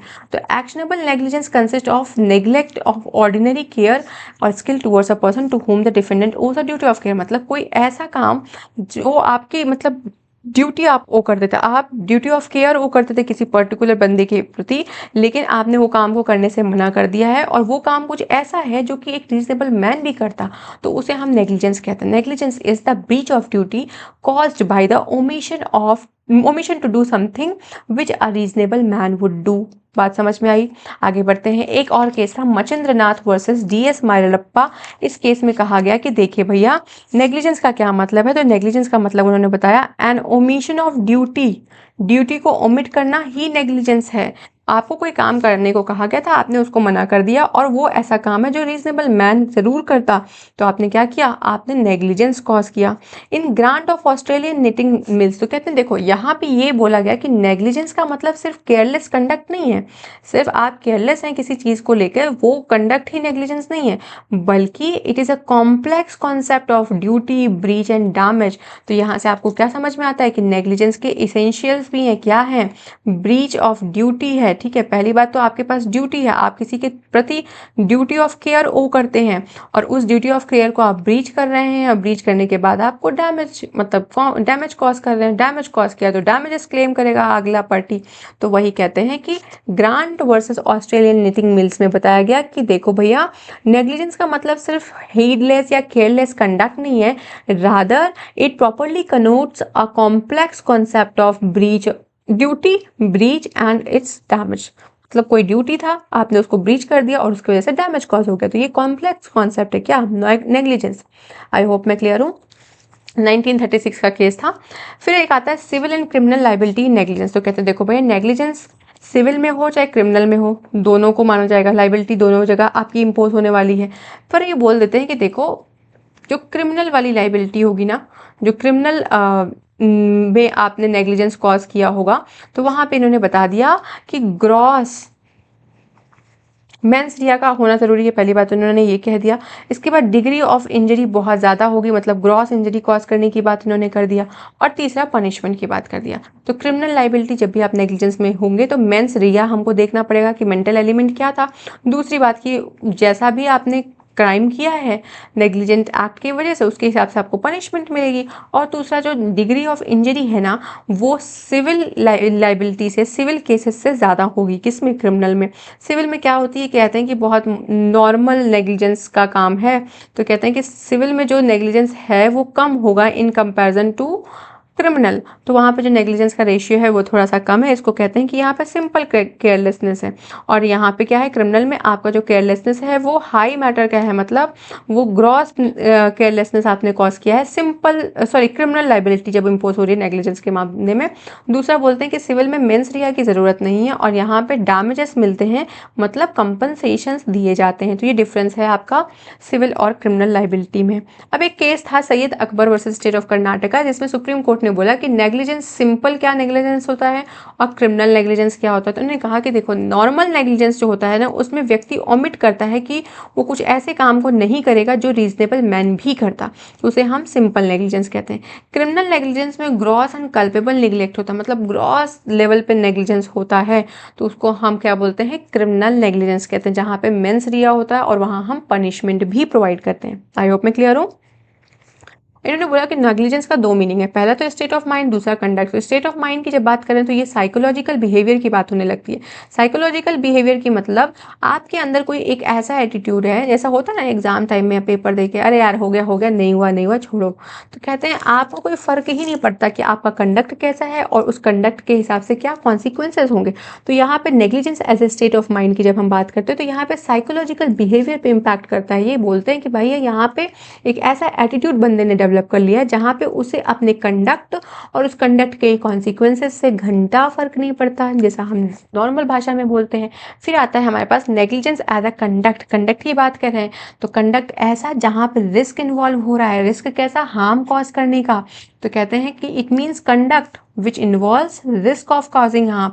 तो कहते हैं कि अगर आपका जो कंडक्ट है वो उन रिक्वायर्ड स्टैंडर्ड से मीटअप नहीं करता जो लॉ ने सेट कर रखा है, तो हम मानेंगे कि if conduct fails to confirm the standards, तो आप तो वो नेग्लिजेंस हो जाएगा। मतलब एक लॉ ने स्टैंडर्ड सेट कर रखा है कि तुमको हमने लाइसेंस दे दिया ड्राइविंग, अब तुम यहाँ पे गाड़ी अपनी बहुत स्मूथली चलाओगे। तो आपको क्या करना है, आपको स्मूथ ड्राइविंग करना है। स्मूथ ड्राइविंग क्यों करना है, क्योंकि स्टैंडर्ड्स लॉ ने सेट कर रखा है कि आपकी स्पीड कितनी होगी, यहाँ पे कितनी होगी हाईवे पे। तो कहते हैं कि अगर आपने अपने कंडक्ट के माध्यम से कोई ऐसा काम किया जिसकी वजह से रिस्क होता है, मतलब हार्म कॉज हो सकता है, तो कहते हैं कि अगर आपने लॉ के रिक्वायर्ड स्टैंडर्ड्स को मेंटेन नहीं किया तो आपने नेग्लिजेंस किया। कैसे, कंडक्ट के माध्यम से। स्टेट के आप माइंड के माध्यम से कैसे करेंगे, जब आपको फर्क नहीं पड़ता कि आपका कंडक्ट का क्या कॉन्सिक्वेंस होगा, तो आपने माइंड के हिसाब से नेग्लिजेंस किया। कंडक्ट के हिसाब से कब किया, जब स्टैंडर्ड्स जो लॉ ने सेट किया है उस स्टैंडर्ड्स को आप ब्रीच कर रहे हो, उसके साथ कंप्लाई नहीं कर रहे हैं और आपके कंडक्ट के माध्यम से हार्म कॉज हो रहा है। मतलब मैंने तुम्हें बोला कि ड्राइविंग लाइसेंस दे रही हूँ, स्मूथ गाड़ी चलाना, अगर तुमने तेज़ गाड़ी चलाई तो क्या होगा, वहाँ पे हो सकता है एक्सीडेंट हो जाए। तो आपके उस एक्ट की वजह से क्या हुआ, हार्म कॉज हुआ। आपने लॉ के द्वारा मेंटेन्स स्टैंडर्ड्स को रिक्वायर नहीं किया, कॉम्प्लाई नहीं किया, तो आपने नेग्लिजेंस कॉज किया। कैसे, अपने कंडक्ट के माध्यम से। समझ में आई बात। देखो, अभी हमने जब grant versus Australian Knitting mills का केस पढ़ा तो हमने देखा कि बोला जा रहा है कि नेग्लिजेंस क्या है, कॉन्सेप्ट ऑफ ड्यूटी, ब्रीच और डैमेज का एक कॉम्प्लेक्स कॉन्सेप्ट है। तो वहाँ से हमें इसेंशियल इंग्रेडिएंट्स पता चलते हैं कि डिफेंडेंट की कोई ड्यूटी ऑफ केयर है, किसके प्रति, प्लेंटिफ के प्रति। जो ये ड्राइवर है जो ड्राइविंग कर रहा है, ये कौन है, ये डिफेंडेंट है, ठीक है। इस डिफेंडेंट की ड्यूटी ऑफ केयर किसके प्रति है, जो लोग पेडेस्ट्रियंस है, जो वहाँ पे फुटपाथ पे चल रहे हैं, जो रोड पे नॉर्मली चल रहे हैं, रोड क्रॉस कर रहे हैं, या जो अपनी ड्राइविंग कर रहे हैं, उन सब के प्रति किसका ड्यूटी ऑफ केयर है, डिफेंडेंट का है। और डिफेंडेंट ने क्या किया, गाड़ी भिड़ा दिया, क्या किया, अपनी ड्यूटी को ब्रीच किया। कैसे, क्योंकि उसने लॉ के द्वारा रिक्वायर्ड स्टैंडर्ड्स को फुलफिल नहीं किया। तो जब ड्यूटी ब्रीच हुई है तो क्या होगा, डैमेज होगा। डैमेज होगा तो क्या मिलेगा, डैमेजेस मिलेगा। बात सिंपल। अब थोड़ा देख लेते हैं कि ड्यूटी ऑफ केयर क्या होता है। तो देखो, duty of care legal duty की बात करें, कोई मोरल या सोशल ड्यूटी की बात नहीं कर रहे हैं। ये ड्यूटी किसी स्टैच्यूट के माध्यम से अराइज होनी चाहिए। मैंने बस वहाँ पे आपको एक एग्जाम्पल दिया था। फिर बोलते हैं कि duty is an obligation recognised by law, मतलब ऐसा ऑब्लिगेशन जो लॉ ने रिकॉग्नाइज किया है टू अवॉइड अनरीजनेबल कंडक्ट। मतलब व्यक्ति का कंडक्ट अच्छा होना चाहिए, उसके कंडक्ट को अवॉइड करने के लिए, मतलब कोई अनुचित कंडक्ट है आपका, उस कंडक्ट को अवॉइड करने के लिए लॉ ने कुछ ऑब्लिगेशंस आपके ऊपर सेट कर रखे हैं, तो उसे हम क्या बोलते हैं, ड्यूटी बोलते हैं। Proved to by the plaintiff that there was a legal duty to take care. तो it has to be pled. तो बर्डन ऑफ प्रूफ किसके ऊपर है, प्लेंटिफ के ऊपर है। क्या प्रूव करेगा कि हाँ लीगल ड्यूटी थी, किस चीज़ की, टेक केयर करने की। लेकिन क्या हुआ, आपने टेक केयर नहीं किया, आपने उस ड्यूटी को ब्रीच किया, जिसकी वजह से डैमेज कॉज हुआ। एक केस था, काफ़ी लीडिंग केस है, डॉनिक वर्सेस स्टीवेंसन 1932 का केस है। इसमें क्या होता है कि एक व्यक्ति ने एक बॉटल परचेस किया जिंजर बियर का, किसके लिए, अपने फ्रेंड के लिए, ठीक है। वो फ्रेंड कौन था, वो फ्रेंड उसका पड़ोसी था, ठीक है। पड़ोसी के काम नहीं आया तो कौन आए, ठीक है।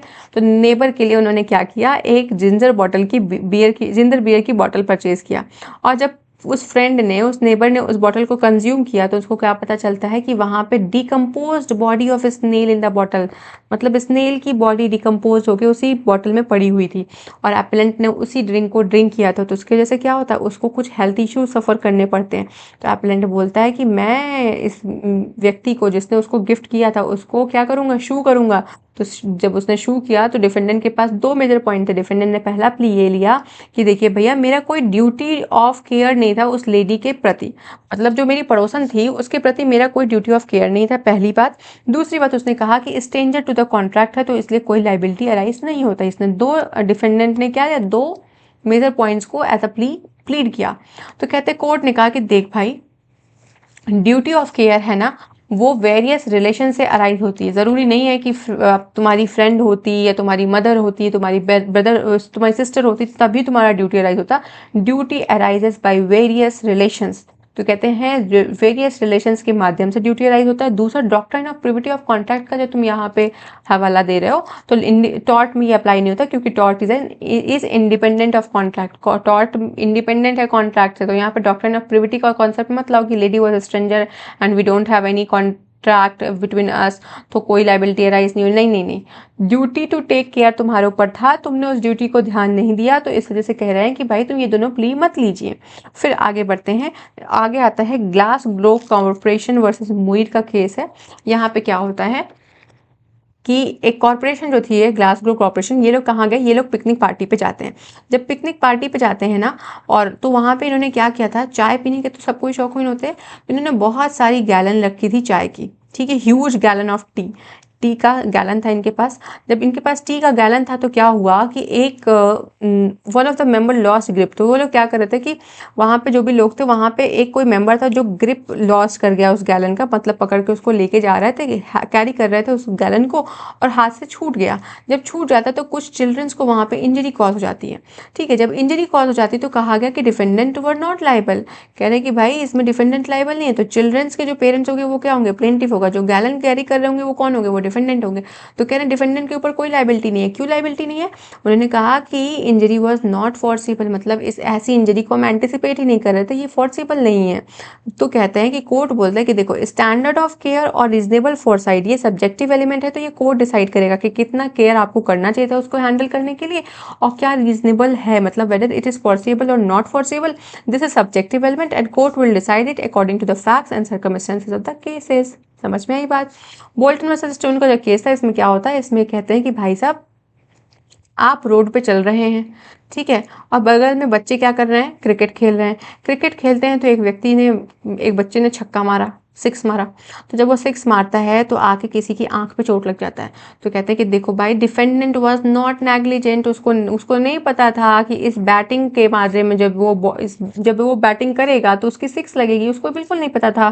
तो कहते हैं कि भाई ये डिफेंडेंट ने नेग्लिजेंटली किया है, मतलब नेग्लिजेंट एक्ट नहीं है, डिफेंडेंट वाज नॉट नेग्लिजेंट, उसकी कोई जिम्मेदारी नहीं, क्योंकि लग गया छः, काफ़ी देर से खेल रहा था, एक भी रन नहीं बना पा रहा था, अचानक से उसने छः ला दिया, तो उसके लिए हम उसको लाइबल नहीं ठहरा सकते हैं, क्योंकि इंजरी वॉज नॉट फोर्सिबल, मतलब उसने एंटिसिपेट ही नहीं किया था कि वो बॉल मारेगा और किसी की आंख जाके फूट जाएगी। समझ में आ रही बात। फिर Rural Transport Service versus Bezlum Bibi में क्या हुआ था कि एक बस के कंडक्टर ने पैसेंजर्स को बोला कि ऐसा है तुम बस के ऊपर बैठ जाओ। अक्सर होता है ना जब कोई एग्जाम हो रहा होता है तो लोग बसों में कैसे लटक के जाते हैं, ट्रेन के ऊपर भी बैठ जाते हैं। बड़े सारे केसेस आपने न्यूज़ में देखे होंगे। One of the passenger was struck by hanging branch of the tree. जब आप बस के ऊपर बैठेंगे तो जो ट्री वगैरह है, जो तार है, उनसे आप टकरा तो जाएंगे। तो एक पैसेंजर बस के ऊपर बैठा था, जब वो बैठा हुआ था तो ब्रांच ऑफ ट्री से उसको चोट लगती है और वो नीचे गिर जाता है, उसको मल्टीपल इंजरी आती है, वो मर भी जाता है। तो कोर्ट ने ड्राइवर और कंडक्टर दोनों को लाइबल बोला नेग्लिजेंस के लिए। क्यों बोला, कहते हैं कि भाई साहब आपकी जिम्मेदारी थी कि आप ड्यूटी टू टेक केयर लें, क्योंकि आपने पैसे लिए हैं तो आप उनको ऐसी सीट प्रोवाइड करें जहाँ पे वो व्यक्ति कंफर्टेबल हो। अगर सीट ना हो तो फालतू लालच मत करो और दूसरे लोगों को मत बैठाओ। समझ में आ रही बात। तो यहाँ पे दोनों को लाइबल कर दिया गया था फॉर नेग्लिजेंस। अब ड्यूटी टू टेक केयर बता दिया कि लीगल ड्यूटी होनी चाहिए जो स्टैट्यूट ने इम्पोज किया है। अगर आप ऐसी ड्यूटी को ब्रीच करते हैं तो क्या होगा, डैमेज कॉज होगा। अगर डैमेज कॉज होगा तो यहाँ पे बर्डन ऑफ प्रूफ किसके ऊपर है, प्लेंटिफ के ऊपर है नेग्लिजेंस में। ये याद रखना क्योंकि अभी ये थोड़ी देर में काम आने वाला है कि बर्डन ऑफ प्रूफ प्लेंटिफ से डिफेंडेंट पे कैसे शिफ्ट होता है। तो आते हैं breach of duty to take care में। कहते हैं कि देखो भैया अगर आपने प्रॉपर केयर के माध्यम से अपनी ड्यूटी को परफॉर्म नहीं किया और उसका ब्रीच कर दिया किसी भी पर्टिकुलर सिचुएशन में, तो हम कहते हैं कि अगर आपने प्रॉपर केयर से अपने काम को नहीं किया जो काम आपको करना चाहिए था, तो ऐसे सिचुएशन में आपने अपनी ड्यूटी को ब्रीच कर दिया है। एक केस था इन बिल्थ ब्रिंघम वाटर वर्क्स। तो कोर्ट ने हेल्ड किया कि लॉ रिक्वायर्स कॉशन, मतलब प्रूडेंट मैन से भी लॉ चाहता है कि वो व्यक्ति प्रॉपर कॉशन से काम करे। It is up to the court to decide the standard of care. जैसे हमने पहले पढ़ा कि स्टैंडर्ड ऑफ केयर और कितना रीजनेबल फोरसाइट होगा, ये सब्जेक्टिव एलिमेंट है। कोर्ट केसेस और फैक्ट के सर्कमस्टेंसेस के हिसाब से डिसाइड करेगा। काम किसका है, कोर्ट का काम है। क्या काम है, डिसाइड करना। तो कहते हैं जब आप स्टैंडर्ड ऑफ केयर डिसाइड करेंगे ना तो दो चीज़ें ध्यान में रखिएगा। पहली बात, importance of the object attend, जो ऑब्जेक्ट आपको अटेंड करना है उसकी इंपॉर्टेंस को ध्यान रखिएगा। And magnitude of the risk involve, और कितनी इंटेंसिटी कितनी मैग्नीट्यूड का रिस्क इन्वॉल्व होने वाला है इसका ध्यान रखिएगा। तो ऑब्जेक्ट टू बी अटेंड का बोल रहे हैं कि law require certain degree of care in certain circumstances. तो कहते हैं देखो कुछ सर्कमस्टेंसेस में लॉ कहता है कि इतने इतने डिग्री का केयर होना चाहिए, मतलब इतना इतना केयर से आपको इस काम को करना है। The degree of care vary करता है सर्टेन सिचुएशंस में, हर सिचुएशन में ये वैरी करेगा। जैसे मान लीजिए कि अगर आपको कोई एक्सप्लोजिव आइटम को ट्रांसपोर्ट करना है तो वहाँ पे आपका केयर अलग होगा। अगर बारिश हो रही है और बारिश में आपको ड्राइविंग करनी है तो वहाँ पे आपका ड्यूटी ऑफ केयर अलग होगा। अगर कोई क्राउडेड प्लेस है और उस क्राउडेड प्लेस में आपको ड्राइविंग करनी है तो वहाँ पे भी आपका ड्यूटी ऑफ केयर अलग होता है। तो कहने की मतलब है कि object to be attend is not static. वहाँ पे जो है आप स्टैंडर्ड ऑफ केयर जो आप देखना चाह रहे हैं वो डिफरेंट होगा, डिफरेंट डिफरेंट कॉन्सेप्ट में फॉर द लार्जर गुड, मतलब पब्लिक इंटरेस्ट में और लार्जर गुड में वो आपका स्टैंडर्ड ऑफ केयर डिफर करेगा अलग अलग सिचुएशन में। तो कहते हैं एक केस था Latimer A versus AEC limited 1953 का केस था। कहते हैं बहुत ज़्यादा बारिश हो रही थी और उसकी वजह से वाटर के साथ कुछ ऑयली सब्सटेंस मिक्स हुआ और पूरा का पूरा जो फ्लोर था वो स्लिपरी हो गया। इतना स्लिप कर रहा था कि अगर कोई भी व्यक्ति वहाँ पे जाता तो वो स्लिप करके गिर जाता था। तो डिफेंडेंट ने क्या किया, इस पर कुछ मिट्टी विट्टी गिरवा दी, कुछ डस्ट वस्ट गिरवा दिया ताकि क्या हो जाए, ताकि कोई भी व्यक्ति गिरे ना, किसी को इंजरी ना हो। लेकिन इसके बावजूद प्लेंटिफ को इंजरी कॉज हो जाती है। तो कोर्ट ने बोला कि देखो भाई डिफेंडेंट लाइबल नहीं है क्योंकि उसने सारे पॉसिबल केयर किए थे ताकि उस हार्म को अवॉइड किया जा सके। तो उसने अपनी ड्यूटी को ब्रीच नहीं किया बल्कि उसने प्रॉपर केयर किया था, प्रॉपर कॉशंस लिए थे ताकि कोई व्यक्ति गिरे ना। लेकिन फिर भी आप गिर गए तो इसके लिए हम डिफेंडेंट को लाइबल नहीं ठहराएंगे। दूसरा आता है मैग्नीट्यूड ऑफ हार्म। तो कहते हैं डिग्री ऑफ केयर वैरी करेगा according to the magnitude of the harm. मतलब हार्म के मैग्नीट्यूड के हिसाब से जितना हार्म उतना केयर होना चाहिए। Larger the harm greater the care. तो law does not demand the same amount of care under all situation. जैसा मैंने आपको पहले बताया कि जब आप क्राउडेड प्लेस में ड्राइविंग कर रहे हैं तो आपसे केयर जो मांगा जा रहा है वो अलग होगा, लेकिन वहीं पर जब आप रेनी सीजन में बारिश के समय ड्राइविंग कर रहे हैं तो वहाँ पे केयर अलग होगा। वहीं जब आप बच्चों को और बूढ़े लोगों को ड्राइव कर रहे हैं, लेके जा रहे हैं, तो वहाँ पे आपका जो केयर होगा वो अलग होगा। तो क्या कह रहे हैं, लॉ सारे सर्कमस्टेंसेज में सेम अमाउंट ऑफ केयर नहीं डिमांड करता है। वो कहता है कि लार्जर द हार्म, जितना ज़्यादा हार्म के चांसेस है उतना ज़्यादा देखभाल करो। तो क्या हुआ था, ये केस हमने कल भी किया था, किस टॉपिक पे किया था ये आप मुझे बताइएगा। In Glasgow corporation versus Taylor का जो केस है, इसमें क्या हुआ, ए पॉइजनस बेरी। देखो अभी हमने और एक केस किया था लेकिन वहाँ पे मुनीर लिखा हुआ था, वो केस अलग है और ये वाला केस अलग है। मुनीर का जो केस है वो गैलन ऑफ टी के रिगार्डिंग है। वहाँ पे पिकनिक स्पॉट पे जाते हैं। यहाँ पे क्या होता है कि एक पब्लिक गार्डन है, उस पब्लिक गार्डन का कंट्रोल किसके हाथ में है, कॉरपोरेशन के हाथ में उसका कंट्रोल है। तो वहाँ पे ना साइड साइड से बेरीज थी, तो उन बेरीज को बच्चे चेरी समझ के खाने लगे। Tempting appearance of for children. तो मतलब बेरीज को चेरी समझ रहे थे, उनको टेम्पटेशन हुआ, उन्होंने कहा खा लेते हैं। तो एक बच्चा उस बेरी को चेरी समझ के खा लिया और उसकी वजह से उसकी डेथ हो जाती है। तो shop bearing berries was not properly fence. तो मैंने कल भी बताया था कि फेंसिंग प्रॉपरली नहीं थी और ना ही कोई नोटिस डिस्प्ले हुआ था कि इस एरिया में बच्चों का जाना मना है। तो कोर्ट ने डिफेंडेंट को लाइबल बोला कि भाई यहाँ पे जो तुम्हारा केयर था ना वो ज़्यादा होना चाहिए था। क्यों, क्योंकि उस प्लेग्राउंड में, उस पब्लिक गार्डन में बच्चे आते थे, तो लार्जर द हार्म, तो हार्म ज़्यादा था तो तुम्हारा केयर भी ज़्यादा होना चाहिए था, इसलिए डिफेंडेंट को लाइबल ठहराया गया। समझ में आया। Mysore State road transport Corporation versus Albert D'Souza में क्या हुआ, कोर्ट ने हेल्ड किया कि may amount to negligence in particular place and occasion in other place. तो वही बात है कि कितना केयर लगेगा वो हर सिचुएशन पे डिफ़र करता रहेगा। समझ में आ रही बात। जैसे मैंने यहाँ पे एग्जांपल भी लिखा हुआ है कि ड्राइवर से हम बोलेंगे कि जब आप ड्राइव कर रहे हैं रेनिंग में तो आपका प्रिकॉशन अलग होना चाहिए, लेकिन जब आप क्राउडेड प्लेस पे कर रहे हैं तो वहाँ पे आपका प्रिकॉशन अलग होना चाहिए। वैसे ही जब आप कोई एक्सप्लोसिव सब्सटेंस को ट्रांसपोर्ट कर रहे हैं तो वहाँ पे आपका प्रिकॉशन अलग होना चाहिए। तो हमने नेग्लिजेंस के लिए 3 एसेंशियल्स को पढ़ा। पहला क्या था, पहला था कि डिफेंडेंट का प्लेंटिफ के प्रति कोई ड्यूटी हो, दूसरा हमने पढ़ा उस ड्यूटी का ब्रीच हो, और तीसरा हम पढ़ने जा रहे हैं डैमेज। तो डैमेज में क्या बोलते हैं कि कहते हैं कि जब भी ब्रीच ऑफ ड्यूटी होगा डिफेंडेंट का तो उसमें एक्चुअल डैमेज प्लेंटिफ को होना चाहिए। वो डैमेज बहुत दूर का नहीं हो, वो एक्चुअल में मतलब बहुत ही नज़दीकली डैमेज हो। फिर बोलते हैं damages are awarded to compensate. तो कंपनसेट करने के लिए आपको डैमेजेस अवॉर्ड किया जाएगा। Burden of proof to the damage is on the plaintiff. तो बर्डन ऑफ प्रूफ किसके ऊपर है, प्लेंटिफ के ऊपर है। किस केस में, नेग्लिजेंस के केस में। आई होप ये स्पेसिफिक टॉट आपको समझ में आया होगा। आगे बढ़ते हैं। अभी देखिए जो हमारा नेग्लिजेंस का टॉपिक है ना ये बड़ा है, इसलिए हमने डिसाइड किया था कि हम ट्रेसपास और डिफेमेशन कल की क्लास में करेंगे।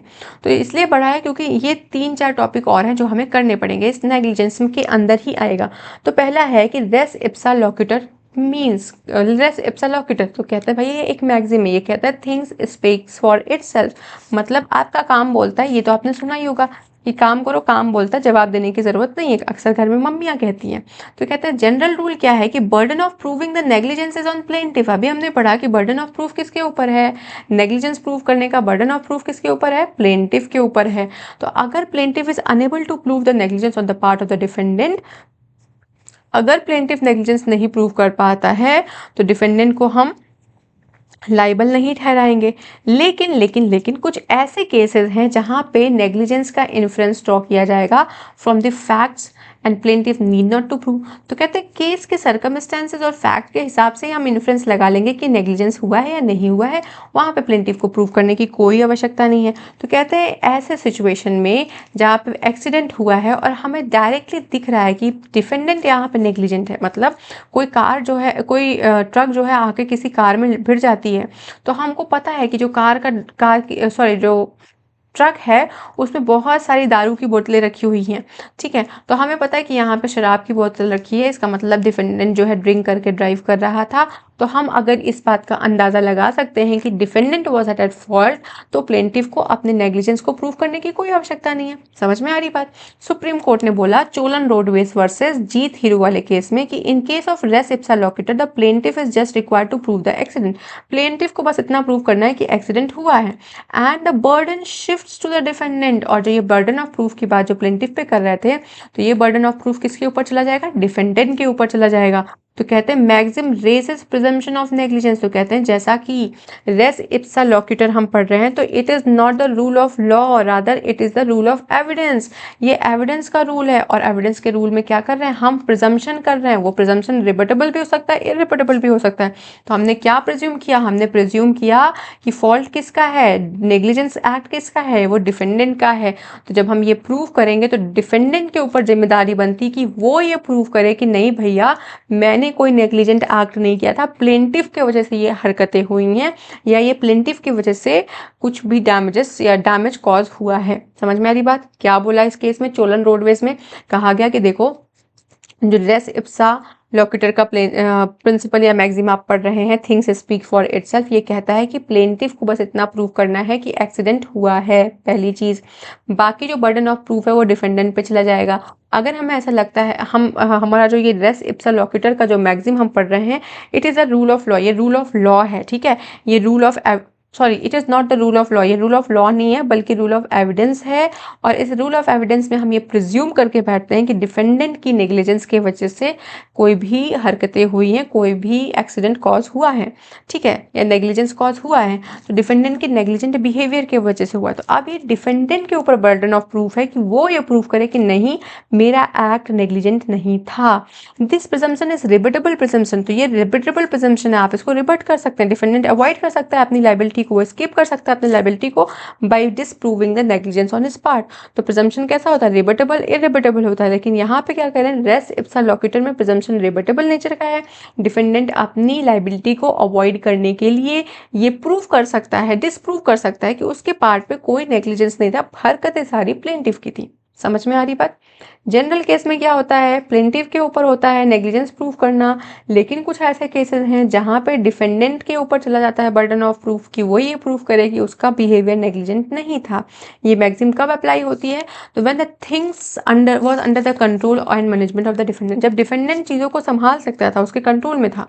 और दूसरा, accident could not happen in ordinary case, मतलब ऑर्डिनरी कोर्स में एक्सीडेंट कभी होता ही नहीं। क्यों नहीं होता, अगर डिफेंडेंट ने प्रॉपर केयर और कॉशन को अप्लाई कर दिया होता, प्रॉपर मैनेजमेंट के साथ काम कर रहे होते, तो कभी एक्सीडेंट होता ही नहीं। तो कह रहे हैं कि ये मैगजीन दो केसेस में अप्लाई होती है। पहली बात कि जब सारी चीज़ें कंट्रोल और मैनेजमेंट में थी, किसके, डिफेंडेंट की। दूसरी बात कि जो मैनेजमेंट था वो अप्लाई कब होगा, ordinary course if the management applied proper care and caution. तो कहते हैं कि एक्सीडेंट हुआ ही नहीं होता अगर डिफेंडेंट ने प्रॉपर केयर कॉशन को अप्लाई किया होता। समझ में आ रही बात।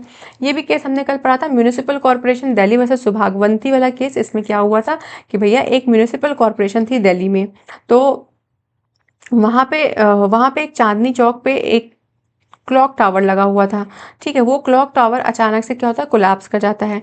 तो हाई कोर्ट ने कहा, क्या किया उन्होंने, कहा कि res ipsa loquitur thing speak for itself, ये वाली मैक्सिमम लगाएंगे।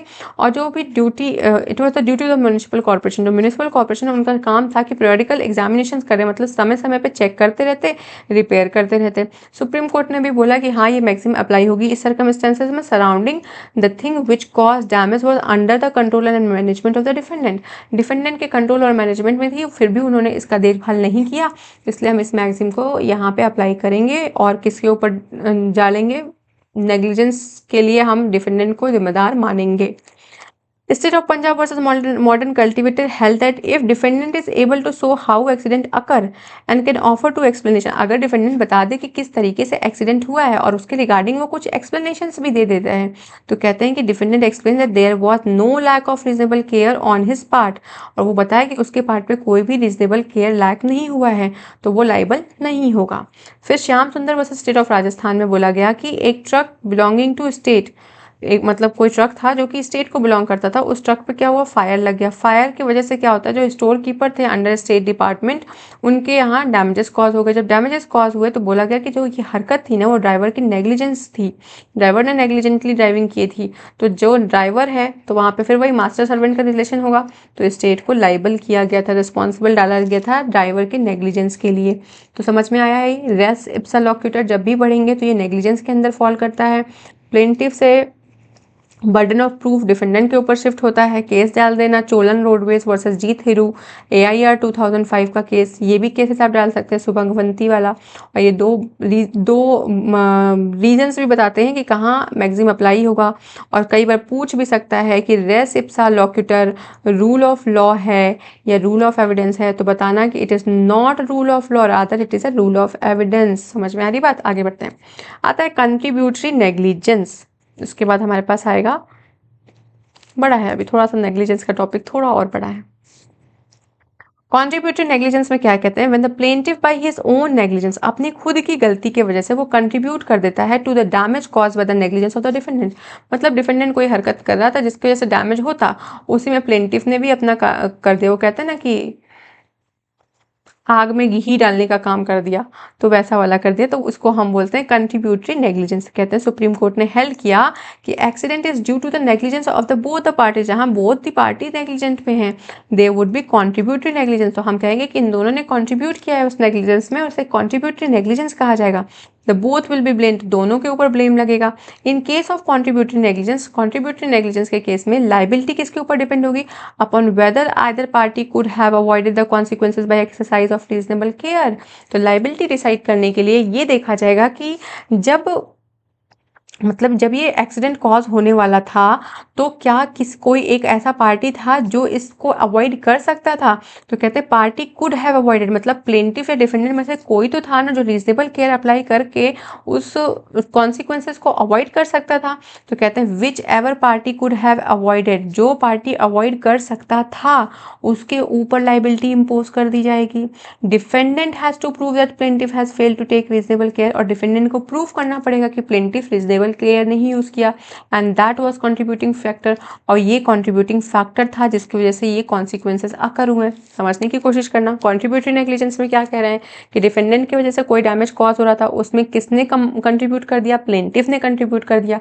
केस है म्यूनिसिपल कॉर्पोरेशन, जिसमें सुप्रीम कोर्ट ने हेल्ड किया, 2003 का केस है। कहते हैं कि देखो अगर एक्सीडेंट कॉज हुआ है due to the negligence behaviour of defendant and the plaintiff, तो दोनों पार्टीज ने कंट्रीब्यूट किया है नेग्लिजेंस में, तो दोनों को ब्लेम करो, पहली बात।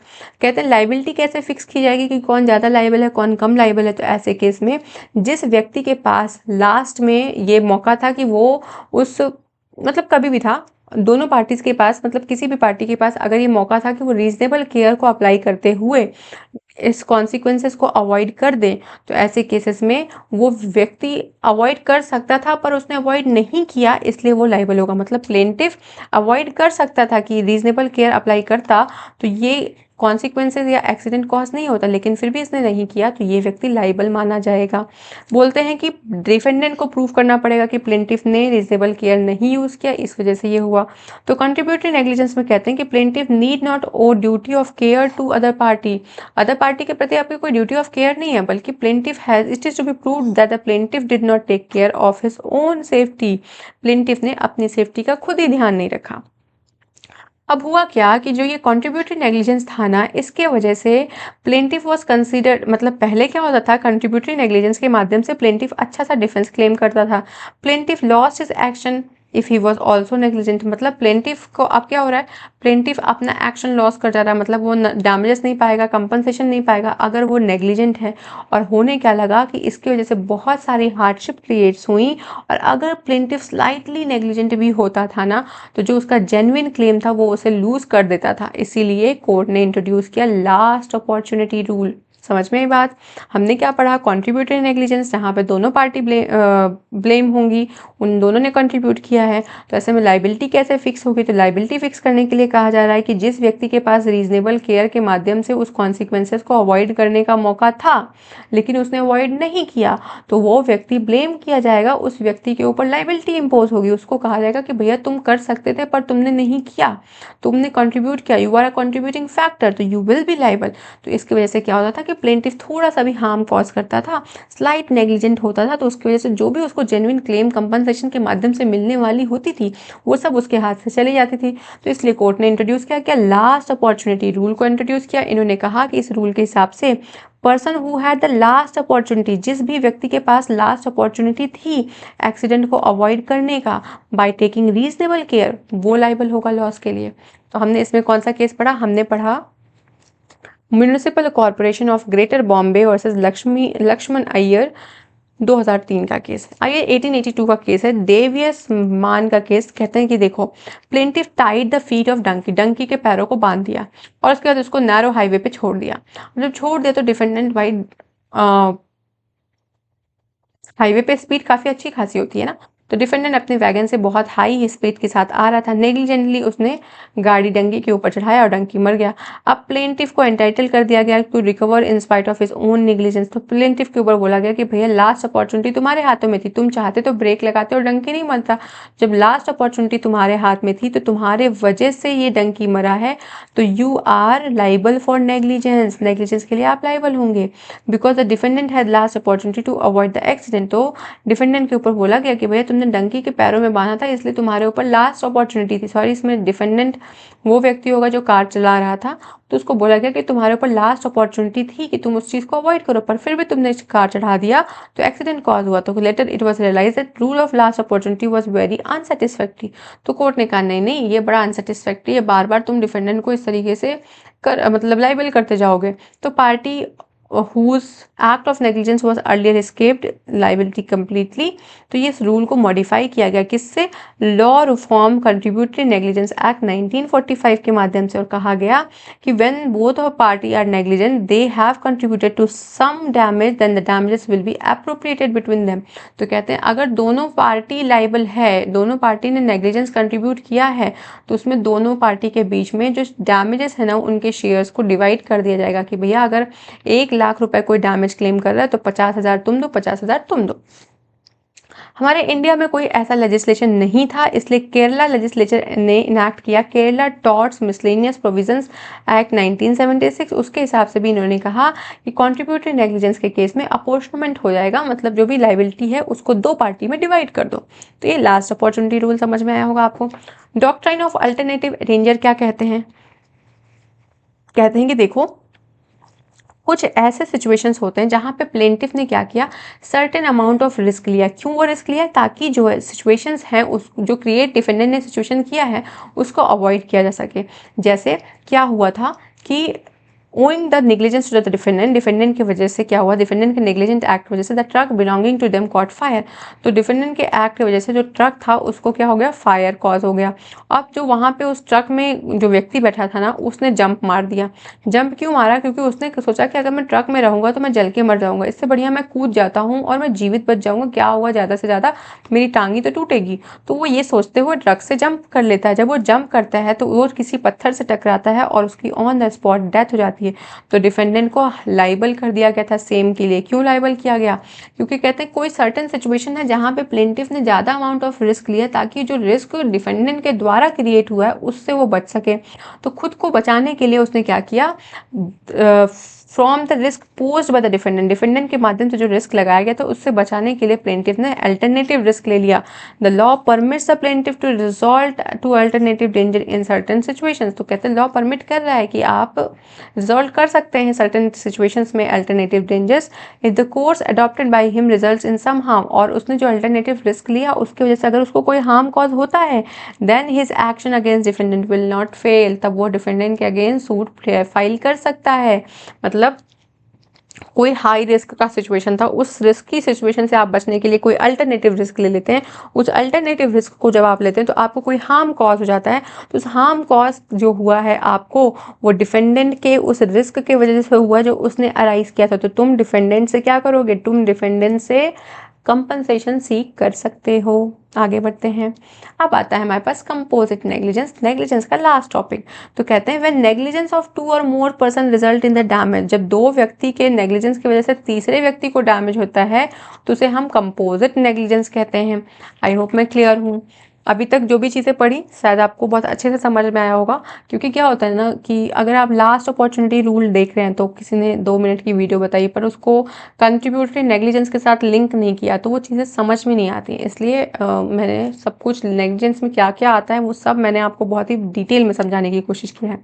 आई गेस क्लास 1 घंटे के ऊपर की हो भी चुकी है। Composite negligence refers to situations in tort law, tort law में जो सिचुएशंस हैं उनको हम कंपोजिट नेग्लिजेंस कहते हैं। When the negligent action of two or more parties contribute to a single injury or harm cause to the third party. तो कहते हैं देखो कंपोजिट में क्या होता है, दो से ज्यादा दो लोग हैं जिन्होंने कुछ ऐसी हरकत की है जिसकी वजह से थर्ड पार्टी को हार्म कॉज हुआ है। तो कहते हैं each negligent party is jointly and severally liable, तो कहते हैं जितनी भी नेग्लिजेंट पार्टी है वो जॉइंटली या सेवरली लाइबल होंगी डैमेजेस के लिए। तो इंग्लैंड में क्या होता है, इंग्लैंड में 2 वर्ड्स को क्लासीफाई किया गया, एक होता है जॉइंट टॉर्ट फीजर और दूसरा होता है इंडिपेंडेंट टॉर्ट फीजर। तो जो जॉइंट टॉर्ट फीजर होते हैं ना, ये सेम इंटरेस्ट पे काम करते हैं, ठीक है, इन्होंने सेम इंटरेस्ट पे काम करना। और जो इंडिपेंडेंट होता है ना, ये क्या करते हैं, ये हार्म तो एक जैसा कॉज करेंगे लेकिन सेपरेटली करते हैं, act separately, separate harm cause, separate काम करके सेम हार्म कॉज करने की कोशिश करते हैं। और ये लोग क्या करते हैं कि साथ में मिलके सेम इंटरेस्ट या सेम हार्म कॉज करने की कोशिश करते हैं। तो कहते हैं 2 या 2 से ज़्यादा person are said to be joint tortfeasor when the wrongful act which resulted in single damage was done by them in furtherance of the common design, जब उनका इंटेंशन कॉमन था, उस कॉमन डिजाइन के माध्यम से 2 या 2 से ज़्यादा पर्सन कोई एक्ट करते हैं तो उन्हें हम जॉइंट टॉर्टफीजर कहते हैं। और इंडिपेंडेंट टॉर्टफीजर कौन होता है, जो सिंगल डैमेज करता है और अकेले करता है। व्हेन 2 और मोर पर्सन एक्ट इंडिपेंडेंटली, मतलब अलग अलग वो लोग काम करते हैं सिंगल डैमेज कॉज करने के लिए, मतलब डैमेज एक ही कॉज होगा लेकिन अलग अलग तरीके से, मतलब इंडिपेंडेंट तरीके से वो उसको कॉज करते हैं, तो उन्हें हम इंडिपेंडेंट टॉर्टफीजर कहते हैं। इंडिया में कोई भी ऐसा डिस्टिंक्शन नहीं है जॉइंट और इंडिपेंडेंट टॉर्टफीजर के बीच में।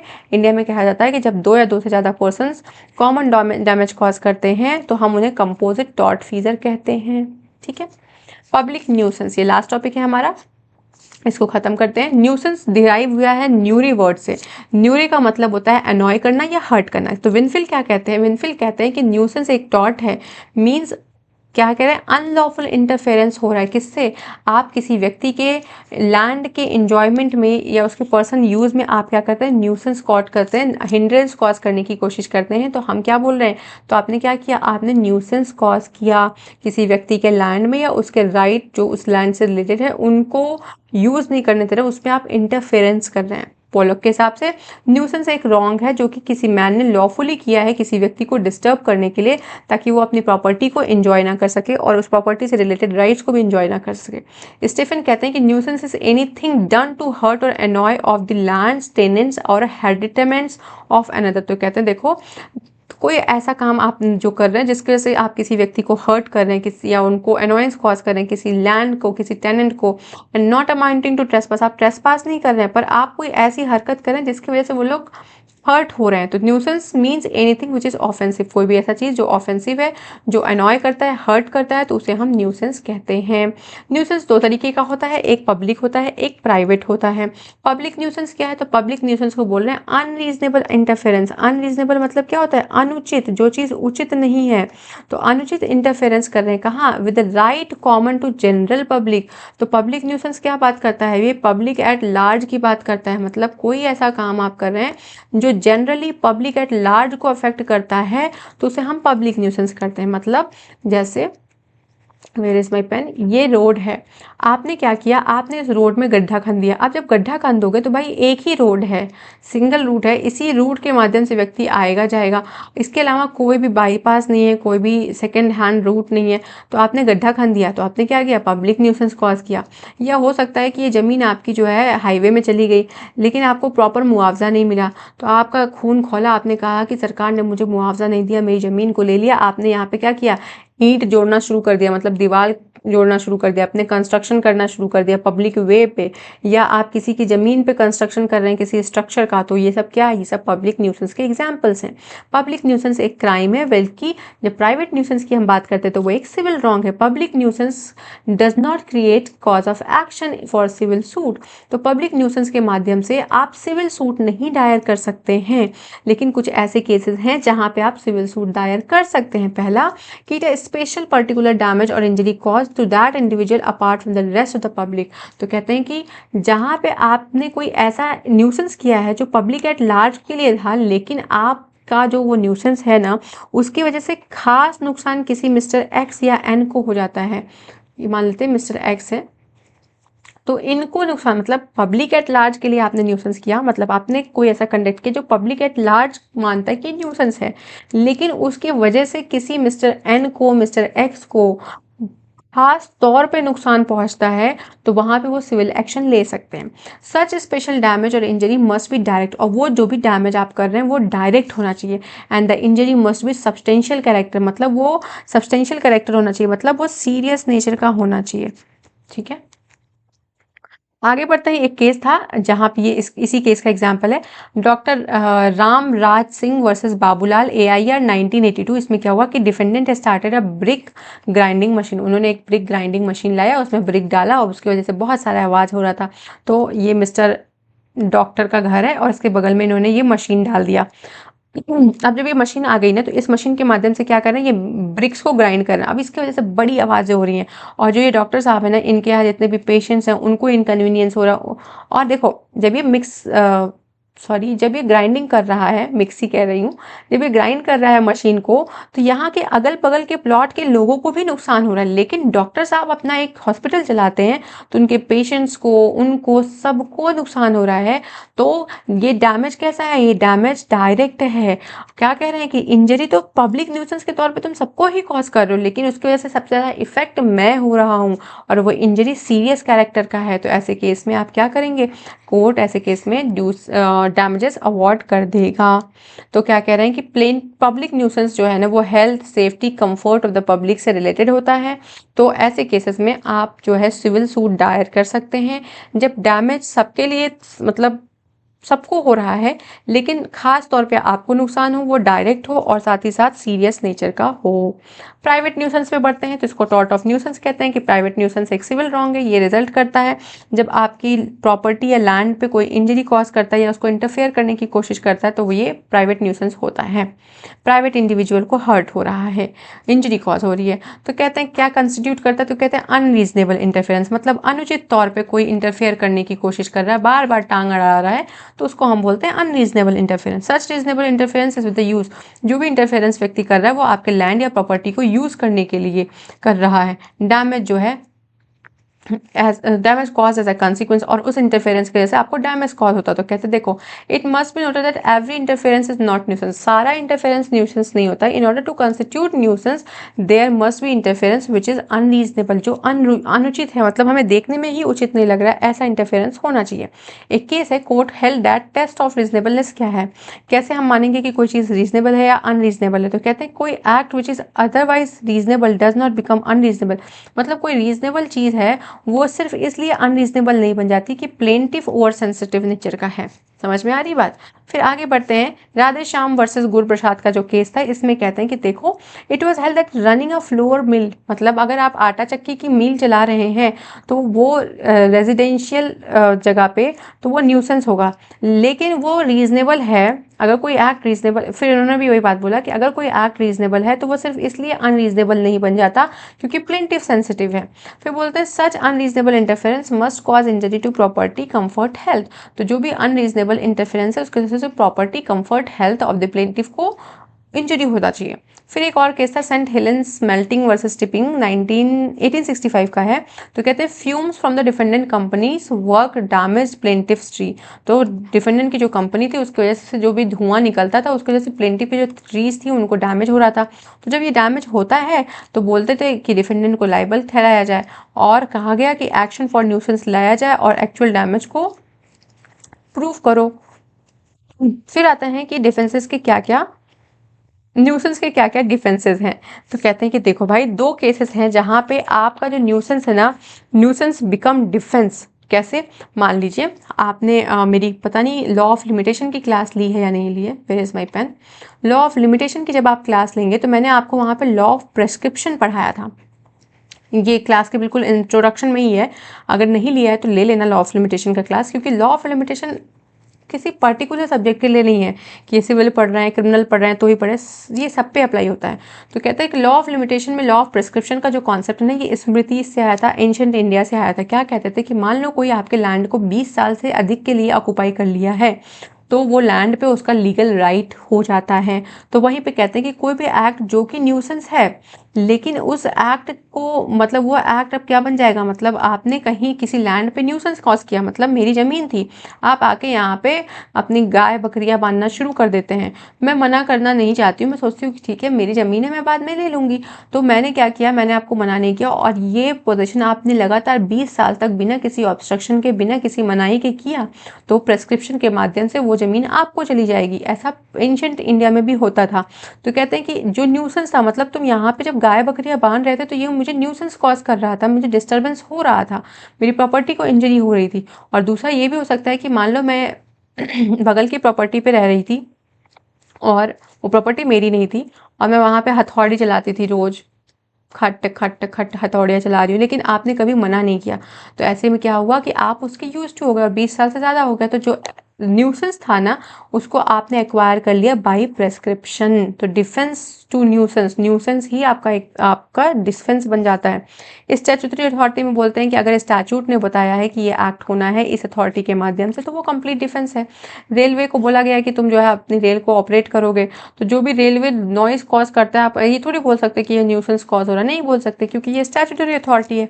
तो आई होप ये क्लास पसंद आई होगी आपको। हमने नेग्लिजेंस कर लिया, न्यूसेंस कर लिया, हमारा डिफेमेशन और ट्रेसपास बचा है जो हम कल करेंगे, और साथ ही हमने जनरल डिफेंसेस को भी किया जो मैंने बहुत ही अच्छे से समझाने की कोशिश किया है with proper case laws and proper notes. तो thank you for watching, like share subscribe करना बिल्कुल भी ना भूलें। क्लास पसंद आए तो इसे अपने दोस्तों से, यार मित्र सबसे शेयर करें, और साथ ही साथ